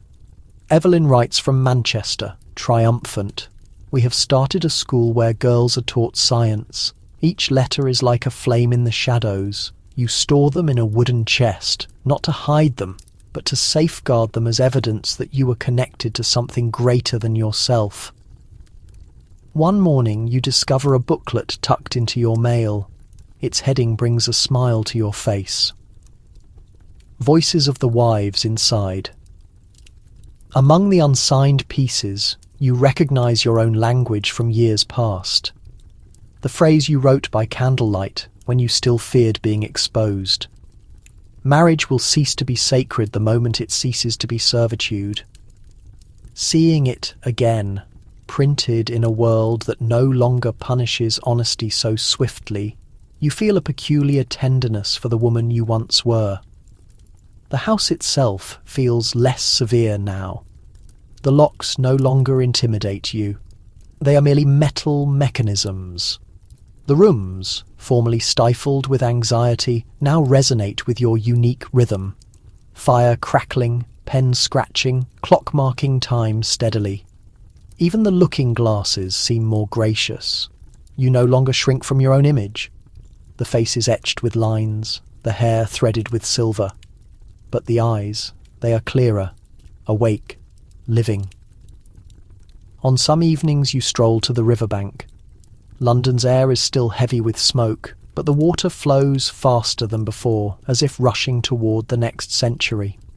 You observe factory workers walking home together, laughing, skirts soiled with mud, but spirits unbroken. Their conversations remind you of the meetings long ago. Different voices, same current of rebellion. You grasp that the movement has surpassed your own efforts, and that is the profoundest relief. Historians will eventually forget your name, but not the significance of your resistance. You were one of the countless unsung people who sustained the flame when the world sought to extinguish it. They will call it advancement, reform, awakening, but you know it originated with something quieter. Women like you, whispering enough behind closed doors. You come home one evening to find your daughter, now grown, sharp-witted, dismissive of outdated habits, waiting in your study. "I've been accepted," she says, breathless, "at the new women's college. I am going to pursue medicine." You regard her for a long moment, your heart swelling with awe. "Medicine," you repeat gently. "They are allowing that now." She laughs, not without difficulty, but they will be. You nod, tears unexpectedly rising. How marvellous, how impossible to witness in her the fulfillment of every aspiration you never dared to articulate. You clasp her hands, feeling the determination in them, the conviction. "Then go," you whisper. "Go and ensure you are heard." She squeezes your fingers. "You sound as if you have been anticipating this." "I have," you state simply. That night, after she has retired, you illuminate a candle and open your diary one final time. You write, "They called us angels. They described us as delicate, dutiful, divine. But we were not angels. We were builders. We laid the groundwork for a freedom we may never witness." And that is enough. The candle flame shrinks. Outside, a gentle rain taps against the window pane, steady as a heartbeat. You close your eyes and listen. The city pulses. The same city that once constrained you is now vibrant with fresh vigour. Somewhere out there, women are still marching, still writing, still voicing your truth in their unique ways. You rise, walk to the fireplace, and retrieve the small metal box from beneath the floorboard. You open it carefully. The letters, discoloured with age, still carry the faint essence of ink and fortitude. You feed them to the fire one by one, watching the words dissolve into glowing embers. The rebellion no longer requires secrecy. It does not need proof. It exists in the changes it accomplished. The flames blaze warmly and golden, lighting the room like dawn. You whisper into the air, "We did not disappear. We persevered." When you extinguish the candle, The room is enveloped in darkness. But this time it is not alarming. It is tranquil, the kind of dark that signifies repose, not emptiness. Years from now, your granddaughter will discover your name in an old ledger associated with the deed to a dwelling on a narrow London street. She will wonder who you were. She will inquire of her mother, who will smile and say, "Only a woman who kept her passions subdued but never allowed it to perish." And outside, the world you helped transform will continue to advance, its statutes revised, its daughters unafraid to speak, its women no longer relegated to the edges of men's narratives. The river will continue its flow, the city will breathe, the candles will be ignited in new hands. Because though your physical form recedes, your bravery remains woven into history's tapestry, unseen yet indestructible. You are gone, yes, but your impact lasts. It echoes through every voice that dares to challenge, every woman who validates her own existence, every girl who learns that compliance was never synonymous with love, and that, you recognize, is sufficient immortality.